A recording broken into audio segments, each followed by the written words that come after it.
The Duchess Who Never Was. Eleanor Vance stood in her husband's office that spring morning, hands steady as she laid 4 years of ledgers across his desk.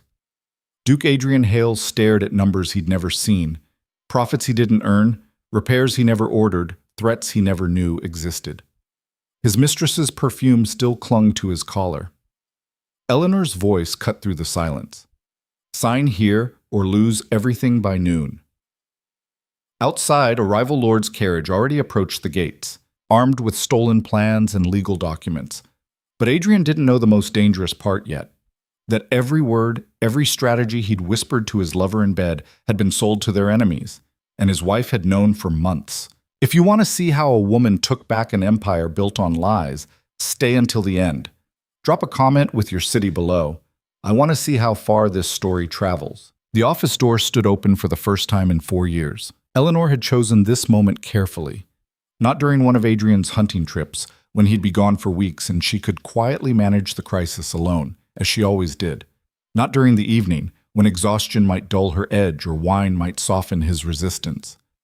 She'd chosen morning, clear, cold, unforgiving morning, when the light through the tall windows would illuminate every lie, every failure, every truth he'd been too comfortable to see. She watched him now, standing behind his desk, like a man who'd just discovered the ground beneath his feet was nothing but painted canvas. Duke Adrian Hale, 28th of his line, master of the Thornfield estate, holder of 12,000 acres of frontier land, looked at the ledgers spread before him as if they were written in a foreign language. Because to him, they were. What is this? His voice carried that particular tone of aristocratic confusion. Not quite anger yet, still expecting an explanation that would restore his understanding of the world. Estate operations, Eleanor said. She remained standing near the door, hands folded at her waist, posture perfect. 4 years of invisibility had taught her the power of stillness. Revenue and expenditure for the past 48 months, tenant contracts, repair schedules, crop rotations, water rights negotiations, timber sales, and debt restructuring. Adrian's finger traced down a column of numbers, his brow furrowed. These figures don't match what Henderson reports. Henderson reports what you want to hear, Eleanor said quietly. Those are the real numbers. She watched him process this, saw the moment his pride wrestled with his confusion, and lost. He sat down slowly, still staring at the pages. Outside, she could hear the estate waking up, horses being led from stables, workers gathering near the south fields, the distant rhythm of hammers from the cottages being repaired along the eastern boundary. Repairs he knew nothing about. Why are you showing me this now? He asked. Eleanor had rehearsed this conversation 100 times in the dark hours before dawn, lying beside a man who'd stopped seeing her years ago. She'd imagined his reactions, prepared for his anger, his dismissal, his retreat into the comfortable fiction that he was the architect of Thornfield's success. What she hadn't fully prepared for was this, the smallness of him in this moment. How ordinary he looked, stripped of the authority she'd spent 4 years protecting. Because Lord Garrett Pembroke will arrive in 3 hours with documentation claiming mineral rights to the Northern Valley, she said. His legal team has maps, surveys, and historical precedent. He intends to open copper mines on land that currently supports 43 tenant families and provides 18% of our annual revenue. Adrian's head snapped up. That's impossible. The Northern Valley has been Thornfield land for 6 generations. His documentation says otherwise. Eleanor moved closer to the desk now, her silk morning dress whispering against the floor. He has a surveyor's report from 1782 showing disputed boundaries. He has testimony from 3 elderly residents claiming their grandfathers worked those hills for the Pembroke family. And he has detailed knowledge of our current financial position, our debt structure, our vulnerable points. How could he possibly... Adrian stopped mid-sentence. Something shifted in his expression. Eleanor watched him connect pieces he'd been too distracted to see before. How does he know our financial position? This was the moment. The cliff's edge where truth became irreversible.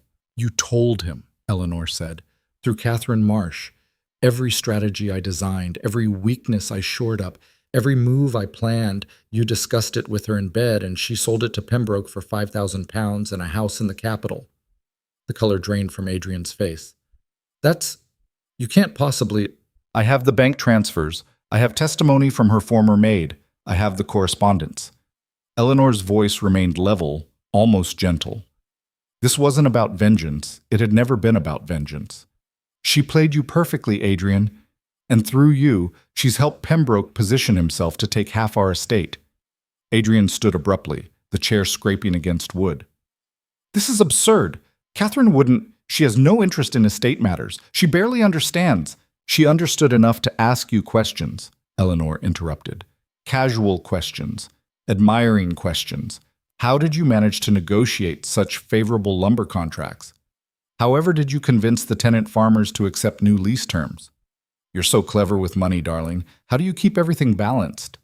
She watched him remember, saw each conversation flash across his face like lightning illuminating a landscape he'd never really looked at before. You told her everything, Eleanor continued, because it felt good to be admired for accomplishments you thought were yours. And she listened, took notes, and delivered every word to a man who's been waiting 4 years for Thornfield to show vulnerability. Adrian's hands gripped the edge of the desk. If what you're saying is true, if Pembroke truly has this information, this documentation, then we need to prepare a legal defense. I'll need to meet with our solicitors immediately, review our own land surveys, gather historical— I've already done it. He stopped. What? I've reviewed every land grant going back to 1698. I've interviewed 12 elderly residents who remember boundary markers that no longer exist. I've had our surveyor resurvey the entire Northern Valley using original methodology, and I've documented every discrepancy in Pembroke's evidence. Eleanor gestured to a leather case near the door. It's all there. Maps, testimony, legal precedent, and a countersuit that will not only defeat his claim but expose his surveyor for fraud. Adrian stared at her, really looked at her, perhaps for the first time since their wedding night. You did this? When? Over the past 6 months, since I first learned about Catherine and realized what information you'd shared with her. Eleanor moved to the window, looking out over lands she knew better than anyone alive. I knew Pembroke would come eventually. Men like him always do when they smell weakness, so I prepared. Why didn't you tell me? The question hung in the air between them. Eleanor turned back to face him, and for just a moment let him see the exhaustion beneath her composure. Would you have believed me? 6 months ago, if I'd come to you with suspicions about your mistress selling secrets to a rival lord, would you have listened? Or would you have dismissed me as a jealous wife inventing drama? His silence was answer enough. I've been managing this estate for 4 years, Adrian. Eleanor's voice finally carried an edge now, sharp and cold. Every successful negotiation you've taken credit for in society, every financial recovery you've casually mentioned at your club, every tenant uprising that mysteriously resolved itself before you even heard about it. That was me. All of it. Me. That's not— I've been involved in— You've been hunting, Eleanor said flatly. You've been gambling. You've been spending weeks at a time in the capital, attending parties, maintaining your mistress, playing at being a duke, while I did the actual work of being one. Adrian's face flushed red. I am the duke. This is my estate, my title, Your disaster, Eleanor finished. When I married you, Thornfield was 6 months from bankruptcy. Your father had gambled away 2/3 of the family fortune. Your tenants were on the verge of revolt. Your staff hadn't been paid in 4 months. You were 23 years old, fresh from university, and you had absolutely no idea how to stop the bleeding. I was learning— You were drowning. Eleanor picked up one of the ledgers, opened it to a marked page. This is from our first month of marriage. You spent £1,800 on new hunting horses while our workers went hungry. You hosted a week-long party for your university friends while tenant roofs collapsed in the rain. You ordered imported wine while I was quietly selling my mother's jewelry to pay the staff. She set the ledger down carefully. So I made a choice. I could watch Thornfield collapse and take me down with it, or I could learn how to save it myself. I chose survival. Why didn't you just tell me? Why work in secret all these years? Eleanor almost laughed. I tried, Adrian. Do you remember our 2nd month of marriage? I brought you a list of urgent repairs that needed funding. You patted my hand and told me not to worry about estate business. You said I should focus on planning dinner parties and redecorating the drawing room. I was trying to spare you the burden. You were trying to keep me out, Eleanor said. Because in your world, a wife's intelligence is decorative at best, threatening at worst. So I learned to work around you. I forged your signature on contracts. Don't look so shocked. You never read them anyway. I negotiated with tenants and merchants and solicitors, always making sure credit went to you. I restructured our debt, reopened closed mines, implemented new farming techniques, and built relationships with every person of influence within 50 miles. And I did it all invisibly, because that was the only way you'd allow it to happen. Adrian sank back into his chair. You had no right. I had every right. The words came out sharper than she'd intended. Eleanor took a breath, steadied herself. This estate is as much mine as yours. My name might not be on the title, but my work is in every acre of it. My decisions kept food on our table and roofs over our workers' heads. My strategies turned us from desperate to profitable, and my silence protected your pride while you played at importance. Then why tell me now? Why destroy the arrangement that's worked for 4 years? Because it's not working anymore. Eleanor moved closer to the desk again, her voice dropping to something almost intimate. Pembroke isn't just coming for the Northern Valley, Adrian. He's coming for everything. He has documentation on our debt structure, our cash reserves, our vulnerable contracts. He knows which tenants are unhappy, which suppliers might be turned, which of our neighbors might be convinced to support his claim. And he knows all of this because you gave it to him, piece by piece, every time you whispered estate secrets to a woman who was mining you for information. She watched this truth settle over him like ash. If I continue operating in the shadows, if I keep hiding my authority and letting you take credit, then when Pembroke's legal team arrives, they'll be facing you. A man who doesn't know the real state of his own estate. A man who can't answer detailed questions about operations, finances, or strategy. A man who will be exposed as a figurehead in front of solicitors, magistrates, and every neighboring lord who shows up to watch the spectacle. Eleanor placed both hands flat on the desk, leaning forward. But if I step into the light now, if I claim my authority publicly, then Pembroke faces someone who actually knows every boundary stone, every contract clause, every legal precedent, someone who's been preparing for this fight for 6 months, someone who can beat him. You're asking me to humiliate myself, Adrian said quietly, to admit in front of everyone that my wife has been running things while you what? Lived your life? Enjoyed your privileges? Eleanor straightened. I'm not asking you to humiliate yourself, Adrian. I'm offering you a choice. Stand with me and we might save this estate together, or protect your pride and watch Pembroke take it apart. A knock at the door interrupted them. Henderson, the estate manager, stood in the doorway looking uncomfortable. Your Grace, Lord Pembroke's carriage has been spotted on the North Road. He's arrived earlier than expected. Eleanor saw Adrian's hands tremble slightly as he gripped the desk. This was it, the moment of choice.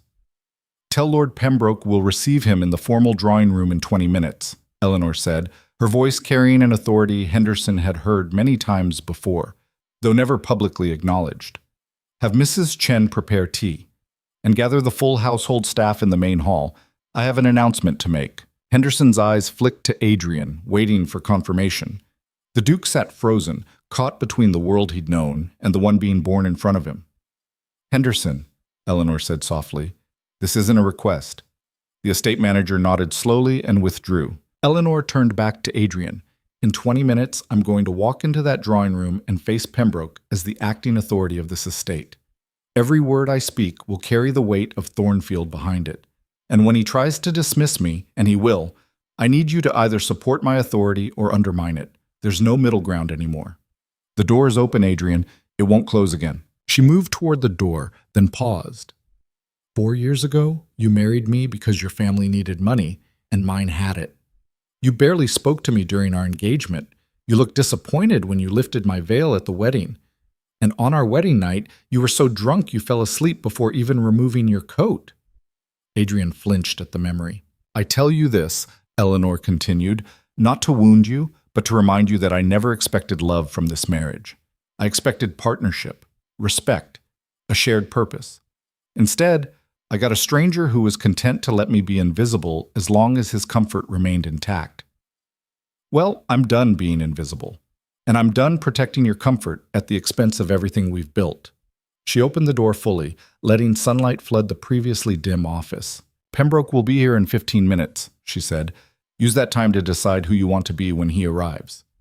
Then Eleanor Vance walked out, leaving her husband alone with the truth. The main hall filled quickly. Word spread through Thornfield like wildfire. The Duchess has called an assembly. Workers came in from the fields, still dusty from morning labor. Kitchen staff emerged with flour on their aprons. Stable hands, gardeners, tenant representatives who happened to be on the grounds. All of them gathered in the vaulted space that had once hosted grand balls but now served mostly as a passage between wings. Eleanor stood at the top of the main staircase, looking down at faces she'd come to know intimately over 4 years. There was Thomas, the head carpenter, whose daughter she'd helped enroll in a school in the nearest town. Margaret from the Kitchens, whose son's medical bills Eleanor had quietly covered. James, the tenant representative from the Eastern Farms, who'd wept when she'd restructured his family's lease to actually be survivable. They looked up at her with something she'd rarely seen directed her way in public: recognition. "Most of you know me as the Duke's wife," Eleanor began, her voice carrying clearly through the hall. "Some of you know me as the woman who occasionally visits the tenant cottages or reviews the household accounts. But very few of you know the full truth of what I've been doing these past 4 years." A murmur ran through the crowd. Eleanor saw Mrs. Chen, the head housekeeper, watching with knowing eyes. She'd been Eleanor's quiet ally from the beginning, one of the few who'd understood what was really happening. "I have been managing every aspect of Thornfield's operations," Eleanor continued. "Every repair, every contract, every negotiation, every decision that kept this estate running and profitable. I did this work in secret, allowing the Duke to receive credit because that was the only way society would allow it to function." The murmuring grew louder. She saw shock on some faces, resignation on others, and on a few, like Thomas and Margaret, something that looked almost like relief. But today that changes. Lord Garrett Pembroke has arrived with legal claims to seize the Northern Valley. He believes Thornfield is weak, vulnerable, poorly managed.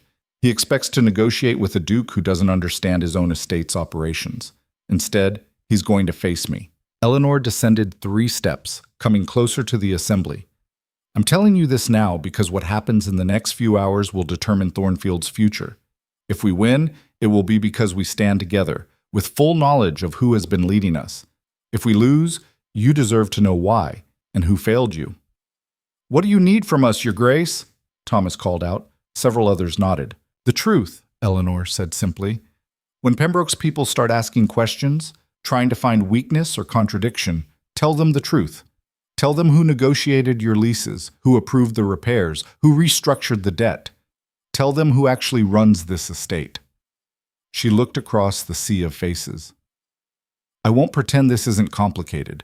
I won't pretend society will approve, but I'm done pretending I don't exist." A sound made Eleanor turn. Adrian stood in the office doorway, still pale, still processing. Their eyes met across the hall.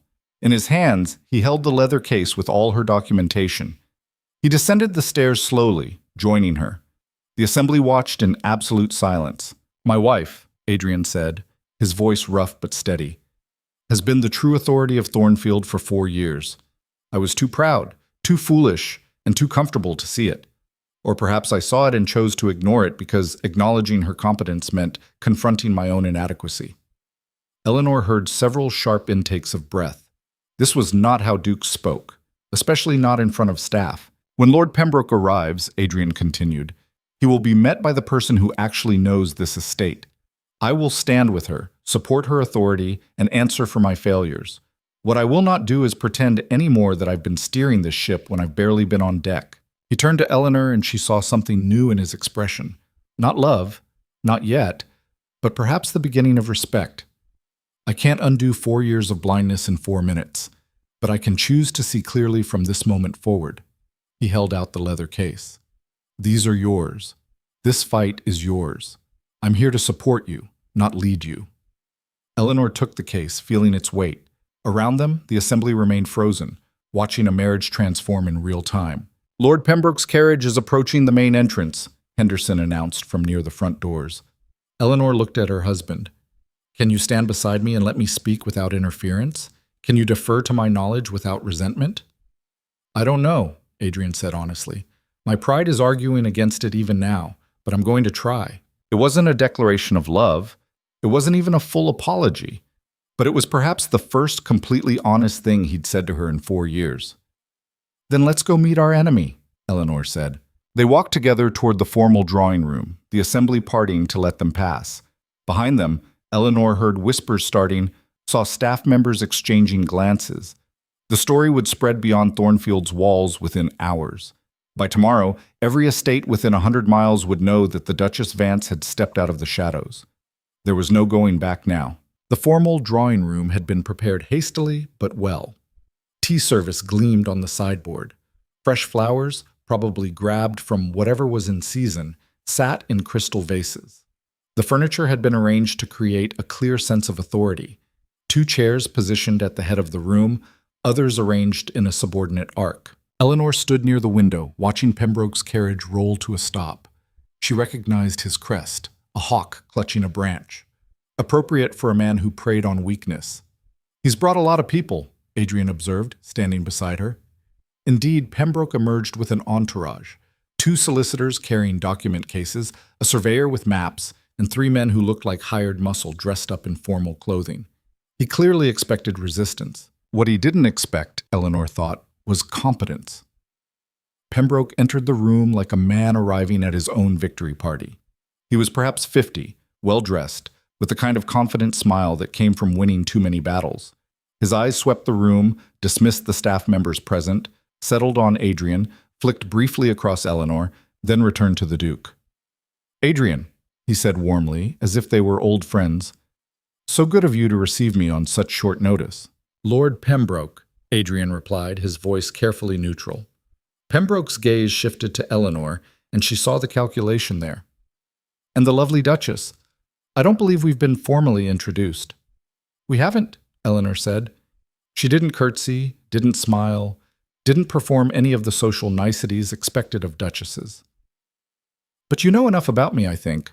Or at least you believe you do. Something flickered across Pembroke's face, the first hint that this might not go as smoothly as he'd planned. Shall we sit? Eleanor gestured to the arranged chairs. I understand you have business to discuss. Pembroke's solicitors exchanged glances. Usually, at this point, the Duchess would excuse herself and leave the men to their discussions. Eleanor settled into her chair instead, Adrian taking the one beside her, and waited. Pembroke recovered quickly, his smile never wavering as he sat. I'll get straight to the point then. I've come across some interesting historical documentation regarding the Northern Valley, specifically evidence that the boundary between Thornfield and Pembroke lands has been incorrectly marked for several generations. He nodded to one of his solicitors, who produced a map. This is a surveyor's report from 1782. As you can see, it clearly shows the watershed divide as the true boundary, which would place the entire Northern Valley, including the mineral-rich hills, on Pembroke land. The map was spread across the table. Eleanor leaned forward, studied it for precisely 5 seconds, then sat back. That's a copy of the Hendricks survey. The original is held in the county records office. I examined it last month. Pembroke's smile tightened fractionally. Then you'll know it's quite definitive. I know it's been selectively edited, Eleanor said calmly. The original shows the watershed divide as one proposed boundary. It also shows 2 other proposed boundaries, both of which place the Northern Valley firmly within Thornfield territory. Your copy only includes the one that favors your interpretation. She gestured to Henderson, who'd positioned himself near the door. He brought forward Eleanor's leather case. She extracted her own map and laid it beside Pembroke's. This is a complete copy showing all 3 proposed boundaries. You'll notice the surveyor's own notes recommend the eastern ridgeline as the most accurate, which is the one that's been used for the past 140 years. Pembroke's lead solicitor leaned forward. With respect, Your Grace, this is a rather complex legal matter. Perhaps we should speak directly with the Duke's legal counsel. I am the legal counsel, Eleanor interrupted pleasantly. Well, I'm not a solicitor, obviously, but I've spent 6 months researching this exact issue with our attorneys. Every document you've brought today I've already reviewed and prepared counters for. Shall we continue? The solicitor looked at Pembroke, who'd stopped smiling entirely. You have testimony from elderly residents, Eleanor continued, not waiting for them to regroup. 3 of them, I believe, claiming their grandfathers worked the northern hills for the Pembroke family. We do, Pembroke said carefully. I have testimony from 12 residents, most older than yours, with detailed knowledge of boundary markers that existed before the 1782 survey. Eleanor produced a bound document. I also have employment records from 1790 to 1830, showing that the 3 families your witnesses belonged to were actually Thornfield tenants who worked both valley land and hill land. They worked on Pembroke land occasionally, but they lived and paid rent to Thornfield. She slid the document across to Pembroke's solicitors. The confusion is understandable. The families moved between valleys for seasonal work, but their legal residence and primary allegiance was always to Thornfield. One of the solicitors began flipping through the document, his expression growing increasingly troubled. As for mineral rights, Eleanor continued, you're correct that copper was discovered in the northern hills approximately 60 years ago. A small mining operation was established. What your research apparently missed is that this mine was opened under a joint venture between the Thornfield and Pembroke families. The original contract, which I have here, specifies that mineral rights remain with the surface landowner, while both families share profits from any extraction. The mine closed in 1808 when the main vein ran dry, but the contract never expired. She produced another document, which means even if your boundary claim were successful, which it isn't, you still wouldn't have exclusive mineral rights. We'd own them jointly. The room had gone very quiet. Pembroke's surveyor was pale, staring at the maps as if they'd personally betrayed him. The solicitors were reading Eleanor's documentation with increasing discomfort. The musclemen shifted awkwardly, realizing there was no physical intimidation that could salvage this situation. Pembroke himself sat very still. When he finally spoke, his voice had lost all its warmth. You've been remarkably thorough, Duchess. I've had excellent motivation, Eleanor replied. I wonder, Pembroke said slowly, how a duke's wife acquired such detailed knowledge of legal history, boundary disputes, and contract law. It's quite unusual. The implication was clear. He was questioning her right to even be in this conversation. Adrian, who'd been silent throughout the exchange, finally spoke. My wife acquired this knowledge by doing the work I should have been doing for the past 4 years. While I was distracted by lesser matters, she was protecting our estate from threats I didn't even see coming. He looked directly at Pembroke, including threats fed by my own carelessness. Pembroke's expression shifted subtly. He understood now. This wasn't just about a land dispute. This was about information warfare, and he'd just discovered his intelligence source had been compromised. Catherine Marsh sends her regards, by the way, Eleanor said quietly. Or she would, if she hadn't fled to the continent 3 days ago with your advance payment. I believe she's in France now. Lovely this time of year. Pembroke's hands clenched on the armrests of his chair. You've been tracking everything, Eleanor finished. From the moment I discovered my husband was sharing sensitive information with a woman whose banking records showed regular large deposits from an unknown source. It took time to trace it back to you, but I had time. You were patient in building your case, and I was patient in dismantling it. She stood, gathering her documents. So here's where we stand, Lord Pembroke. Your boundary claim is false, and I can prove it in any court. Your witness testimony is compromised, and I have better witnesses. Your surveyor's work contains deliberate errors that I've documented in detail. And your intelligence on Thornfield's vulnerability was 4 months out of date before you even received it. Eleanor moved to stand directly in front of Pembroke's chair. You came here expecting to negotiate with a distracted duke and walk away with half an estate. Instead, you're facing someone who's been preparing for this exact confrontation for half a year. So I'll offer you the same choice I gave my husband this morning. Accept reality or fight it and lose everything. What reality? Pembroke asked tightly. That Thornfield is stronger than you thought, better defended than you planned for, and run by someone you completely underestimated. Eleanor's voice remained perfectly calm. Withdraw your claim, publicly, today. And I'll be generous. I won't pursue fraud charges against your surveyor, I won't countersue for legal costs, and I won't make a formal complaint to the magistrate about your use of stolen intelligence. And if I refuse? Eleanor smiled, but there was no warmth in it. Then I'll do all of those things, plus one more.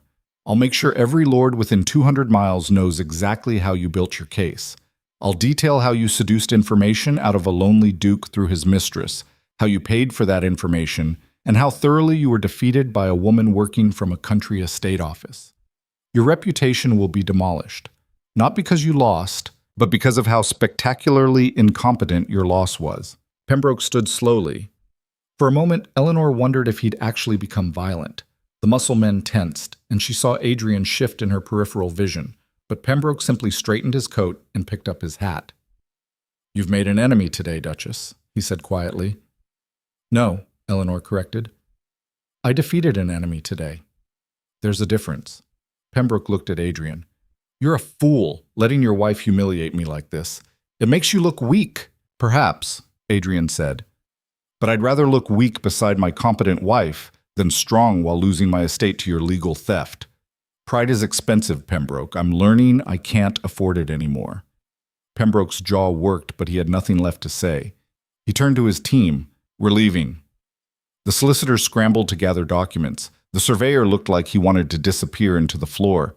They filed out of the drawing room in defeated silence. Eleanor watched from the window as Pembroke's carriage rolled away, much faster than it had arrived. The hawk on his crest caught the afternoon light, still clutching its branch. But the hawk was leaving empty-handed. "Is it really over?" Adrian asked behind her. "This part is." Eleanor turned from the window. "He'll spread poison about me in society. Call me unnatural, ambitious, controlling. Say I've bewitched you or manipulated you. Some people will believe him. And the others will see that I won." Eleanor set her documents aside. "In the end, competence speaks louder than scandal. We've held Thornfield. The Northern Valley is safe. Our tenants' homes are secure. That matters more than drawing room gossip." Adrian moved to stand beside her at the window. "I have so many questions about how you learned all of this, when you did it, who helped you." "I know," Eleanor said, "and I'll answer them, all of them, but not right now." She felt suddenly exhausted. The adrenaline of the confrontation was draining away, leaving behind the weight of 4 years of secrecy, months of investigation, and this morning's irreversible choice to step into the light. "Right now," she continued, "I need to speak with the staff. They witnessed something extraordinary today, and they need to understand what it means for them. Then I need to send messages to our tenant representatives, our suppliers, our allies. Everyone needs to know that Thornfield's authority structure has changed." "Can I help?" Adrian asked. Eleanor looked at him, studying his face for signs of resentment or wounded pride. She saw exhaustion there, confusion certainly, but also something that might have been genuine offering. "Yes," she said finally. "You can stand beside me while I speak to them. Not in front, not behind. Beside. Can you do that?" "I can try." It was the same answer he'd given earlier. Not a promise of perfection, but an acknowledgement of effort. "Then let's begin," Eleanor said. They walked together back to the main hall where the household staff still waited. Some had gone back to work, but most had stayed, sensing that the morning's drama wasn't quite finished. When Eleanor and Adrian appeared, conversation stopped. "Lord Pembroke has withdrawn his claim," Eleanor announced. "The Northern Valley remains Thornfield land. Everyone's homes and livelihoods are secure." A cheer went up, restrained at first, then building as relief swept through the crowd. Eleanor let it run its course, then raised her hand for quiet. "What happened here today changes things," she continued. "The way this estate operates, the way decisions are made, the way authority is recognized. Some of those changes will be obvious. Others will take time to understand. But I need you all to know this. I'm not hiding anymore. The work I've been doing in secret for 4 years, I'll now be doing in the open. My name will be on contracts. My signature will authorize expenses. My decisions will stand." She paused, letting this settle. "I know this is unusual. I know society doesn't approve. If any of you are uncomfortable serving under a woman's direct authority, I'll understand. You're free to seek other positions without prejudice." The hall was silent. Eleanor waited, wondering if anyone would take the offer. Thomas, the head carpenter, stepped forward. "Begging your pardon, Your Grace, but most of us already knew. Maybe not all the details, but we knew someone clever was keeping things running. Knew it wasn't—" He glanced at Adrian, then back to Eleanor. "Well, we knew." Margaret from the kitchens nodded. "You helped my boy when he was sick, paid for medicine I couldn't afford. Never asked for thanks, never mentioned it again. That's leadership, Your Grace. Name on a contract or no name, we've been following you for years. Others murmured agreement. Eleanor felt something catch in her throat. She'd expected respect, maybe even loyalty, but this easy acceptance caught her off guard. Thank you, she said quietly. All of you. For your work, your discretion, and your trust. Mrs. Chen, the head housekeeper, cleared her throat. If I may, Your Grace, there are practical matters to address. Household accounts, purchasing authority, staff schedules, all the things that were done quietly before will need clear procedures now. You're right, Eleanor said. Let's meet this afternoon to establish new protocols. Anyone whose role involves direct reporting or decision-making should attend. The assembly began to disperse, staff members returning to their duties, but with an energy that hadn't been there before. Eleanor heard snatches of excited conversation, saw smiles that looked less strained than usual. Henderson approached as the hall cleared. That was well done, Your Grace, both of you. Adrian nodded acknowledgement, but said nothing. Eleanor could see him processing everything, watching the staff's easy acceptance of her authority with something like wonder.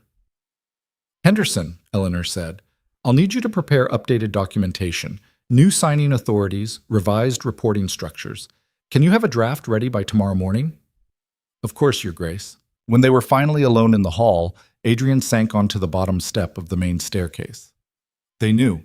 All this time, they knew you were the real authority. Most of them, yes. Eleanor sat beside him, feeling the enormity of the morning settling onto her shoulders. The ones who worked closely with estate operations, the ones whose problems I solved directly. They're not stupid, Adrian. They could see who was actually making things work. And they just went along with the fiction? Let me take credit? Because it kept things stable, Eleanor said. Because openly challenging a duke's authority would have meant chaos. Because sometimes survival means accepting comfortable lies. She looked at him. Until those lies become too dangerous to maintain. Adrian was quiet for a long moment. I need to know everything. Every decision, every negotiation, every problem you solved while I was oblivious. I need to understand what I've been blind to. That will take time, Eleanor warned. 4 years of decisions can't be explained in an afternoon. Then we'll take whatever time it needs. He stood, offering her his hand. Starting now. Show me the real Thornfield, the one I've never actually seen. Eleanor took his hand and stood. It won't be comfortable. You'll see failures you didn't prevent, suffering you didn't notice, problems you should have solved but didn't. I know, Adrian said, but I can't fix my blindness by refusing to see. They walked together toward Eleanor's private office, the small room off the library where she'd actually done all her work, where the real ledgers lived, where 4 years of quiet crisis management had unfolded in secret. The door stood open. The afternoon light fell across desks covered in papers, maps, correspondence, and all the invisible architecture of an estate most people never saw. This was the real heart of Thornfield. Not the grand public rooms, but this cluttered space where decisions were made and futures were shaped. This is where I've spent most of my time, Eleanor said. While you were in your father's office, playing the role of Duke, I was here, actually being one. Adrian stepped inside, looking around with the expression of a man discovering a hidden world that had been operating parallel to his own. I never even knew this room existed. You never asked what I did with my days, Eleanor said simply, and I stopped trying to tell you. She moved to her desk, picked up the current ledger. This is where we actually stand financially, not the simplified version Henderson gives you, but the real numbers. We're profitable now, but it's precarious. One bad harvest, one major repair, one legal battle like this morning, and we could slide backward quickly. Adrian took the ledger, began reading. His finger traced down columns, and Eleanor saw him start to understand the complexity he'd been sheltered from. The intricate balancing of debt service, operational costs, investment in improvements, emergency reserves. None of it was simple. None of it could be managed casually. How did you learn all this? He asked. Books, at first. Your father's old records, though they were largely useless, more fiction than fact. Then I started talking to people. Our solicitor, our banker, tenant representatives, other estate managers in the region. I asked questions, lots of questions, and I paid attention. Eleanor moved to the window. Also, I had motivation. Survival is a powerful teacher. I should have been the one learning this, Adrian said quietly. Yes, Eleanor agreed. You should have. But you weren't, so I did. He looked up from the ledger. Can you teach me now? Not to replace you. I understand that ship has sailed, but so I can actually be useful. So I can be a real partner instead of decorative authority. Eleanor studied him, trying to gauge if this was genuine or just wounded pride seeking redemption. It won't be quick, and it won't be easy. You'll have to admit ignorance, ask basic questions, accept correction from your wife in front of staff and tenants. I know. And even then, Eleanor continued, I'll still be the primary authority, because I've earned that position, and I won't give it up just to spare your ego. I know that too, Eleanor considered. 4 hours ago, she would have said this was impossible, that Adrian was too proud, too comfortable, too convinced of his own importance to ever genuinely submit to learning from her. But then again, 4 hours ago, she hadn't yet forced him to see the truth. Maybe people could change. Maybe crisis could crack open space for growth. Or maybe he'd try for a week and then retreat back into comfortable incompetence. Only time would tell. All right, Eleanor said finally. We'll start tomorrow morning, 6 o'clock, dress for riding. We'll tour the estate, all of it, and I'll show you what's actually happening on the land you claim to own. Adrian nodded. 6 o'clock. He set down the ledger carefully and turned to leave, then paused at the door. Eleanor, thank you for saving us, even while I made it as difficult as possible. She didn't respond immediately. Gratitude was complicated when it came 4 years late. Don't thank me yet, she said finally. Thank me when you've actually learned something. When you can have an intelligent conversation with our tenants about crop rotation. When you can explain our debt structure to the bank. When you've earned the right to stand beside me as an equal instead of just claiming it by title. Fair enough, Adrian said, and left. Eleanor stood alone in her office as afternoon faded toward evening. Through the window, she could see Thornfield's land stretching away toward the horizon. Fields and forests, cottages and workshops. The whole complex machinery of lives and livelihoods she'd been protecting in secret for so long. Tomorrow, she'd begin protecting them in the light. The door remained open, and somewhere out there, past the boundaries of Thornfield, Garrett Pembroke was nursing his defeat and planning his revenge. Society would soon hear about the Duchess who'd stepped beyond her place. There would be consequences, social, political, personal. But Eleanor had spent 4 years learning that survival required more than playing by rules designed to keep you powerless. Sometimes it required breaking them completely. She closed the ledger, tidied her desk, and prepared for whatever came next. The sun set over Thornfield, painting the sky in shades of amber and gold. The estate settled into evening routines, dinner preparations, animals bedded down, workers heading home to their cottages. Everything looked the same as it had yesterday. But everything had changed. In the drawing room where Pembroke had been defeated, Mrs. Chen supervised the staff cleaning up. In the main hall, Henderson made notes about new procedures. In the stables, Thomas whistled while he worked, knowing the Northern Valley was safe. And in the private office off the library, Eleanor Vance, Duchess of Thornfield, sat in the gathering dusk and allowed herself one moment of quiet satisfaction. She had won, not through violence or manipulation or the traditional tools men use to claim power, but through knowledge, preparation, and the courage to finally stop hiding. The door stood open. The truth was out. And tomorrow, the real work would begin. 6 o'clock came too early. Eleanor had been awake since 4, unable to sleep past the habits 4 years had carved into her body. She dressed in riding clothes, practical ones, not the decorative side-saddle outfit society expected, and waited in the stables, wondering if Adrian would actually show. He did. 10 minutes late, looking like he'd barely slept, but he came. "Good morning," he said, voice still rough from sleep. Eleanor handed him a cup of coffee from the thermos she'd brought. "We're starting at the Eastern Tenant Farms. The families there have been with Thornfield longest, and they're facing the worst conditions." "Worst how?" "You'll see." They rode out as dawn broke across the estate, horses' breath steaming in the cool morning air. Eleanor set a brisk pace, and Adrian struggled to keep up. More evidence of how little time he'd actually spent on horseback doing anything useful. His hunting rides were leisurely affairs with long breaks for drinking. This was work. The eastern farms appeared gradually through morning mist. Small cottages clustered around larger working buildings, fields stretching beyond them in neat rows. At first glance, everything looked pastoral and well-maintained. Adrian seemed ready to relax, to assume his wife had exaggerated the problems. Then Eleanor led him closer. The first cottage they approached had a roof patched with mismatched materials: old thatch, pieces of wood, what looked like canvas tarp weighted down with stones. A woman was drawing water from a well, her movements careful and slow, favoring her left side. "Mrs. Patterson," Eleanor called out, dismounting. "How's your back?" The woman looked up, surprise crossing her face when she saw the Duke. "Oh, Your Grace, both of you. I didn't expect— My back's managing, ma'am. Thank you for asking. This is Mrs. Patterson," Eleanor said to Adrian, who was dismounting awkwardly. "Her husband died 3 years ago in a farming accident.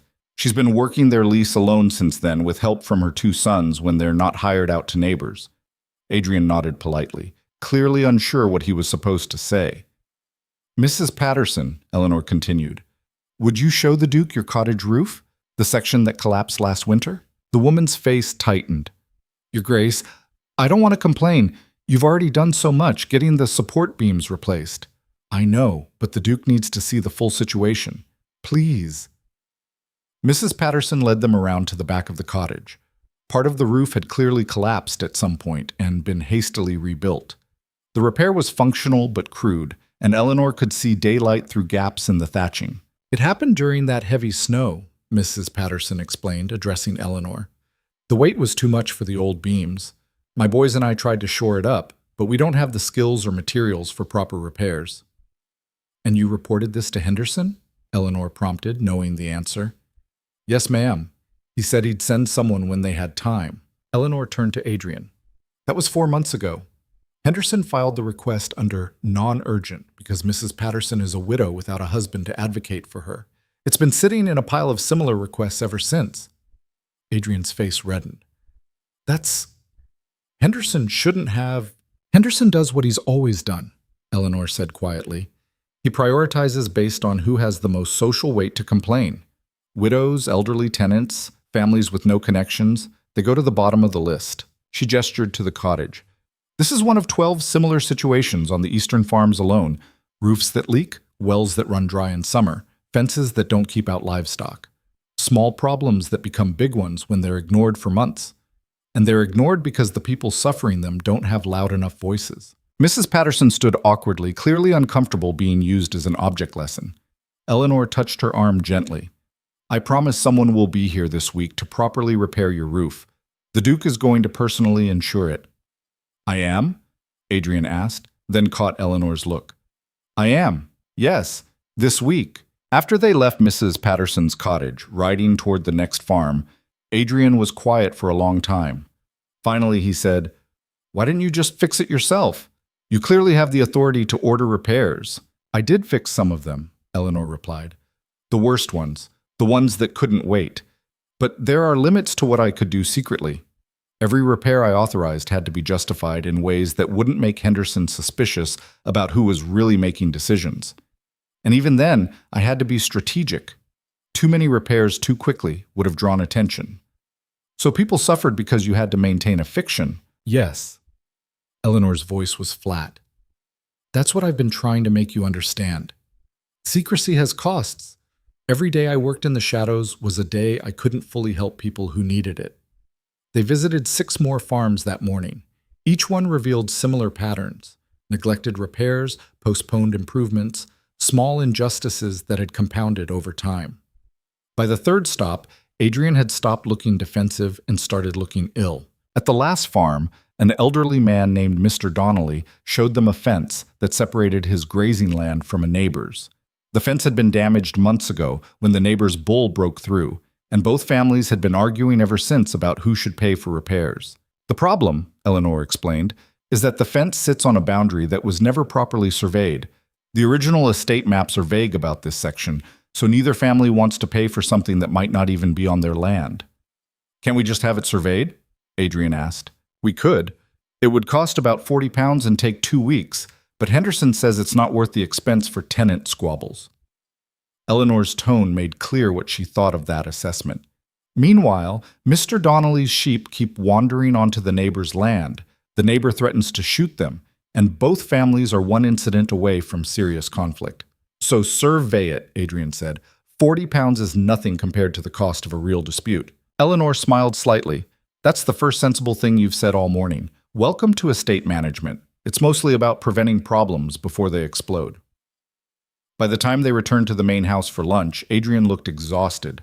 He dismounted heavily, wincing as his legs protested the unfamiliar exercise. How often do you do this? 3 times a week, more during planting or harvest season. For 4 years? For 4 years. Adrian was quiet through lunch, picking at his food while Eleanor reviewed the afternoon schedule with Mrs. Chen. When the housekeeper left, he finally spoke. I understand now why people knew you were the real authority. Anyone actually paying attention would see it. Yes. And I never paid attention. No. He set down his fork. I don't know how to apologize for that. I don't think there are words big enough. Then don't apologize, Eleanor said. Just learn. Actually see what needs to be done and help me do it. A knock interrupted them. Henderson entered, looking agitated. Your Grace, there's been an incident in town. The magistrate's office sent word. Eleanor stood immediately. What kind of incident? Some of Lord Pembroke's men were seen at the Three Bells Tavern last night, buying drinks and telling stories. About yesterday. About the Duchess. Henderson looked uncomfortable. Apparently they're claiming you seduced secrets from the Duke, used feminine manipulation to undermine his authority, that sort of thing. Of course they are, Eleanor said calmly, though her hands clenched briefly. Pembroke needs to salvage his reputation somehow. Blaming a manipulative woman is easier than admitting he was outmaneuvered. It's worse than that, Henderson continued. They're specifically targeting our tenant relationships, suggesting that any contracts signed by you aren't legally valid since you're not the titled holder. Some of the farmers in town are worried their leases might be challenged. Adrian stood. That's absurd. The leases are valid regardless of who signed them. I can confirm that. Can you? Eleanor asked quietly. Because according to the law, I have no independent legal authority. Everything I do is technically under your authority as my husband. If someone wants to challenge contracts I signed, they could argue I exceeded my legal powers. But you've been managing the estate for years. Without explicit written authorization from you, Eleanor interrupted, which means every contract, every agreement, every decision I made could theoretically be challenged as unauthorized. She turned to Henderson. How widespread is this talk? It's just starting, Your Grace. But Lord Pembroke's men are being strategic about it. They're not making direct accusations, just raising questions, planting doubts. Eleanor moved to the window, thinking. This was exactly what she'd expected. Pembroke couldn't win legally, so he was attacking her legitimacy through social channels. And he'd found a real vulnerability. Every decision she'd made in secret could now be questioned publicly. We need to make it official, Adrian said behind her. Legal documents, explicit authorization, something that retroactively validates everything you've done. That won't help, Eleanor said. Retroactive authorization looks desperate, like we're scrambling to cover mistakes. It would actually make the doubts worse. Then what do we do? Eleanor turned from the window, decision crystallizing in her mind. We go forward, not backward. We don't try to validate what I did in secret. We make it impossible to question what I do openly. I don't understand. Marriage law gives you all the power, yes, but it also gives you the right to delegate that power however you choose. Eleanor moved back to the table, her mind working quickly. You can issue a formal proclamation granting me full legal authority to act on Thornfield's behalf, not as your agent, but as a co-holder of authority. It would need to be witnessed, registered with the magistrate, made completely official. Henderson looked shocked. Your Grace, I've never heard of such an arrangement. Because it's almost never done, Eleanor agreed. Most men would rather lose their estates than share legal power with their wives. But it's not illegal. Unconventional, yes. Shocking, certainly, but legally sound. Adrian was quiet for a moment. If I do this, if I grant you formal legal authority, it can't be taken back easily. You'd have real power, independent of my approval. I'd be giving up control. Yes, Eleanor said simply. You would. Society would call me weak, dominated by my wife. Other lords would mock me. Yes, they would. I'd be confirming everything Pembroke is saying about you manipulating me. In the short term, yes. Eleanor met his eyes. But in the long term, it would establish beyond doubt that my authority is legitimate, that every decision I make going forward has full legal backing. Pembroke's whisper campaign would have nothing to work with. She could see him struggling with it, pride wrestling with pragmatism. This was different from standing beside her during Pembroke's visit. This was permanent, formal, public surrender of power that society said belonged to him by right. What happens if we don't do this? He asked finally. We fight 100 small battles instead of one big one. Every tenant Pembroke's men speak to, every merchant they plant doubts with, every neighbor they convince to question my authority. We'll spend the next year defending decisions I already made instead of moving forward, and some of those battles we'll lose. Henderson cleared his throat. If I may, Your Grace, there's another consideration. If word spreads that the Duchess's contracts might not be valid, some of our more opportunistic tenants might try to renegotiate terms, claim they're not bound by agreements made without proper authority. Exactly, Eleanor said. We either establish clear, unquestionable authority now, or we deal with chaos for months. Adrian walked to the window, staring out at the estate grounds. Eleanor watched him, wondering which way he'd break. This wasn't about a single confrontation anymore. This was about reshaping the fundamental structure of their marriage and their estate. Permanently. If I do this, Adrian said slowly, I need something from you. Eleanor tensed. Here it came. The negotiation, the attempt to claw back some power, the conditions that would undermine the whole point. I need you to teach me, Adrian continued, surprising her. Really teach me. Not just show me problems or explain decisions after you've made them. Involve me in the process. Let me learn how to actually be useful. That's what you want? Eleanor asked carefully. Education? I want partnership. Real partnership. He turned from the window. If I'm going to give up the fiction of control, I need to develop actual competence. Otherwise, I'm just decorative, a name on documents with no understanding behind it. And I can't live like that. I won't. Eleanor studied him, trying to assess if this was genuine or pride finding a new shape. Partnership means you defer to my knowledge when I have more of it. It means accepting correction publicly when you're wrong. It means sometimes making decisions together and sometimes accepting that I'll make them alone because there isn't time for consensus. I understand. Do you? Because this morning you looked ill just seeing neglected cottages. Wait until you're in a room full of angry tenants demanding things we can't afford, or negotiating with merchants who think they can cheat us, or managing workers who hate each other but have to cooperate. The real work isn't pretty. It's messy and uncomfortable and often thankless. I know. Or I'm starting to know. Adrian moved back to the table, but I also know that right now I'm useless. I contribute nothing of value. The best I can do is stay out of your way, and even then I cause damage through ignorance. That's not sustainable. For either of us. Eleanor considered this. There was logic in it, even if it complicated things. Teaching Adrian would take time and energy she could be using elsewhere.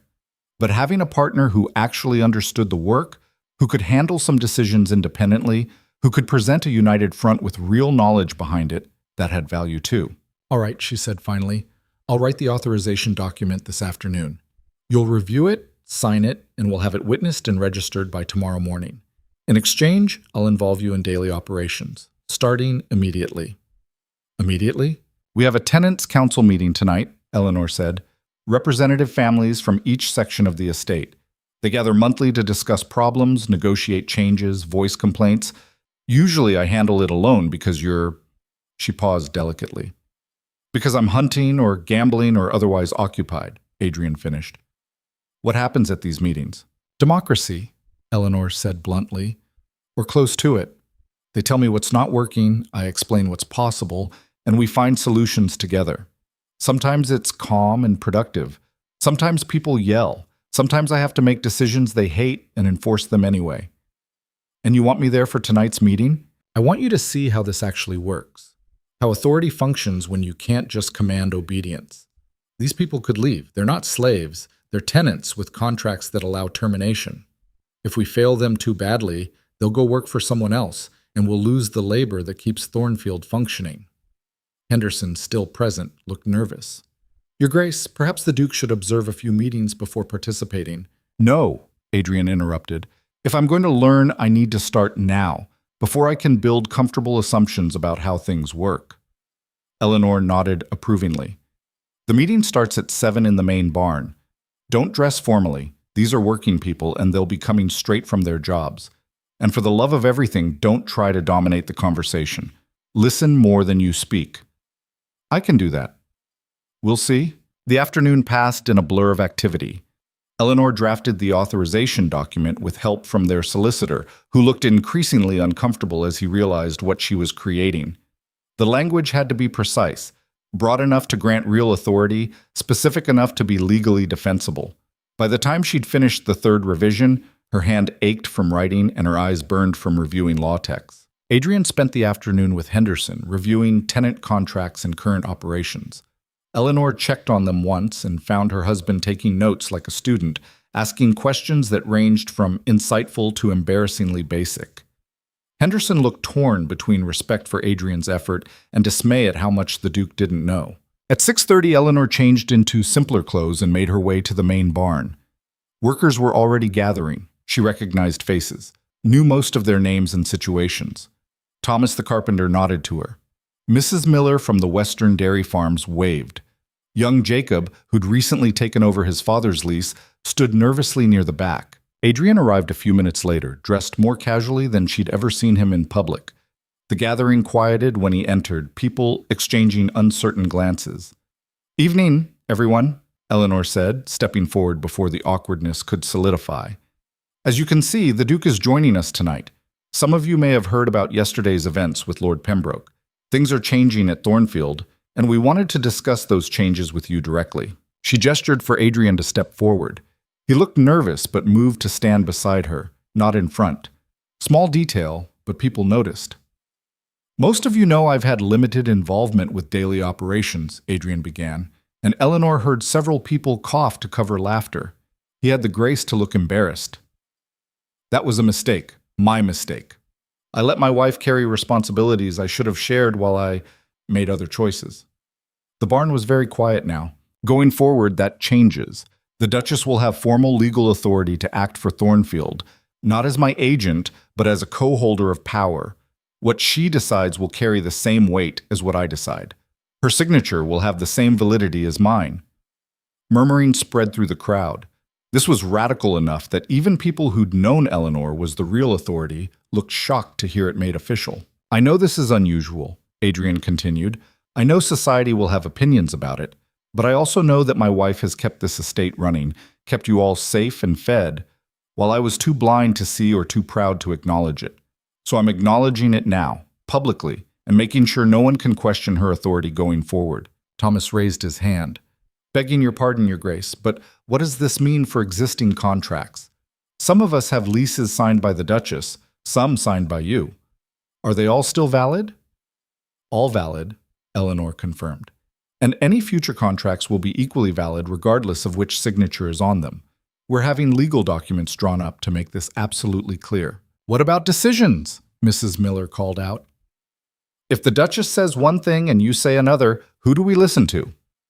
It was the question Eleanor had been expecting. She glanced at Adrian, curious how he'd answer. Listen to whoever knows more about the specific issue, Adrian said after a moment. If it's about crops or tenant relations or financial planning, that's the Duchess. If it's about...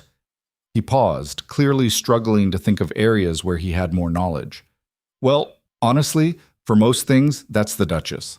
I'm learning, but I'm years behind. Use your judgment. The honesty landed well.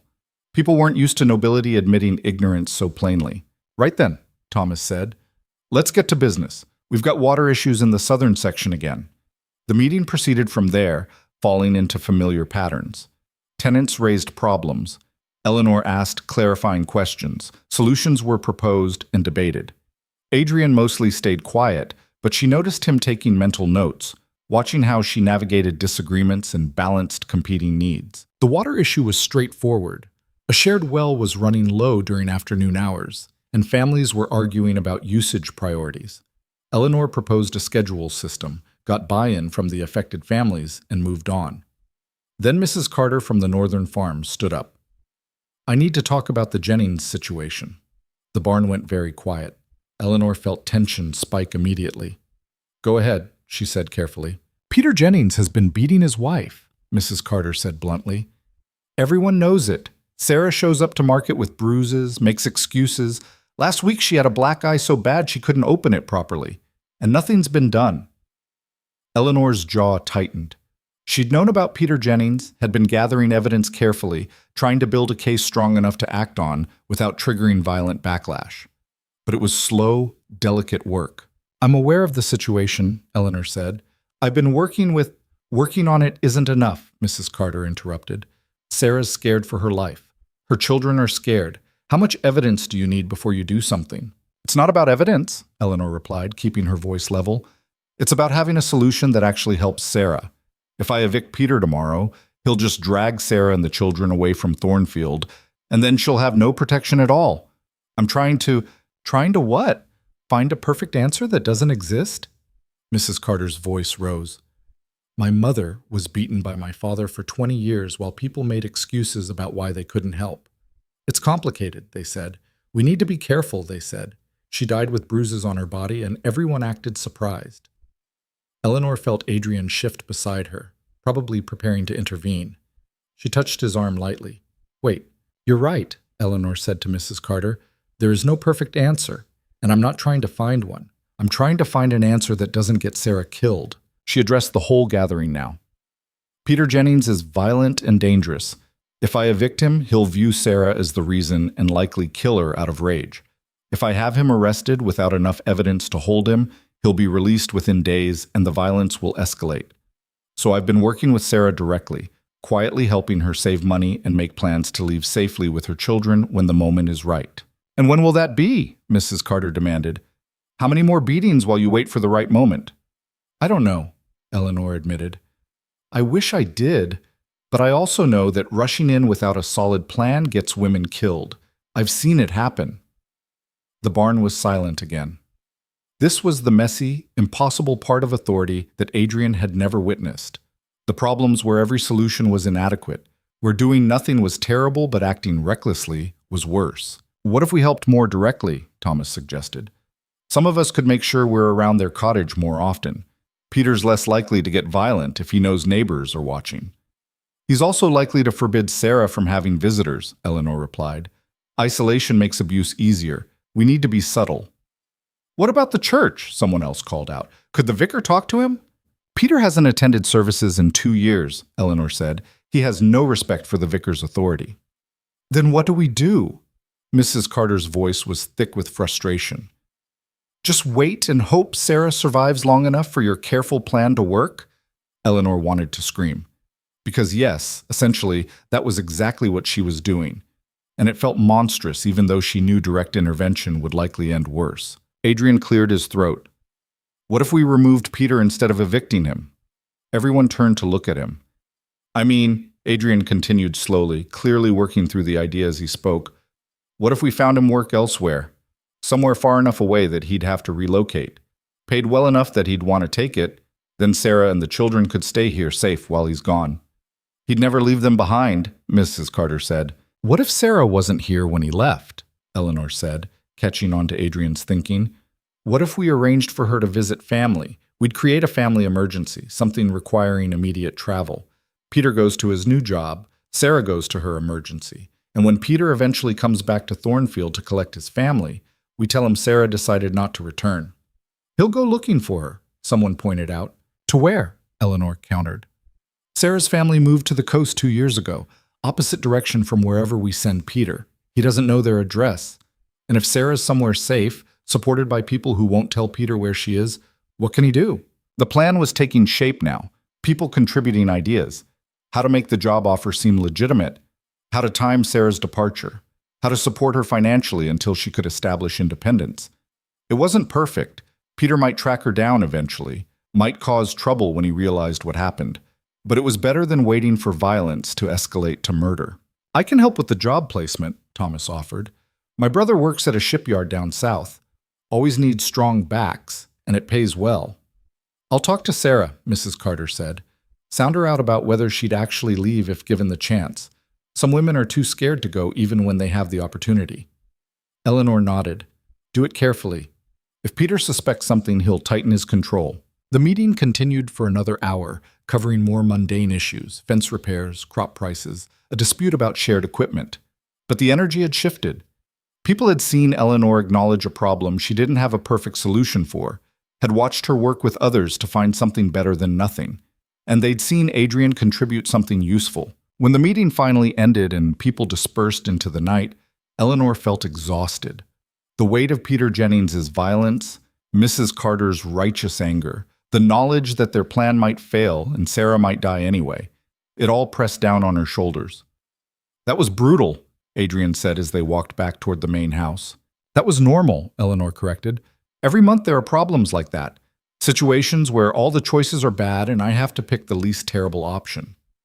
How do you stand it? Because the alternative is not trying, and that's worse. Eleanor looked up at the stars beginning to emerge in the darkening sky. You did well tonight, by the way. The idea about relocating Peter, that might actually work. You would have thought of it eventually. Maybe, but you thought of it first. She glanced at him. That's what partnership looks like. Different perspectives solving problems neither of us could handle alone. They walked in silence for a while. Then Adrian said, Mrs. Carter's mother, who was she? Ann Carter, died 6 years ago, before I came to Thornfield. Her husband beat her throughout their marriage. Everyone knew, no one intervened. He killed her during a fight, claimed it was an accident, was acquitted of murder, served 2 years for manslaughter, got out and immediately found a new wife to terrorize. Eleanor's voice was flat. He died of drink 3 years ago. The new wife sent flowers to his grave every week for a month, then moved away and never looked back. How do you know all this? Because I asked, because understanding the history helps me navigate the present, because these aren't just tenants to me, Adrian. They're people with stories, traumas, hopes. And if I'm going to have authority over their lives, I damn well better know what those lives contain. They reached the main house. Lights glowed in windows, staff moving about their evening routines. Everything looked peaceful from the outside. But Eleanor knew better now. Every lit window contained complexity, difficulty, situations without easy answers. The authorization document is ready, she said. We'll sign it tomorrow morning, have it witnessed, and file it with the magistrate by noon. Once that's done, there's no going back. I know. Society will be vicious about it. Other lords will say I've unmanned you. Their wives will call me unnatural, ambitious, a bad example. We'll be social pariahs in certain circles. I know that too. Eleanor studied his face in the lamplight spilling from the nearest window. Then why are you doing it? Really?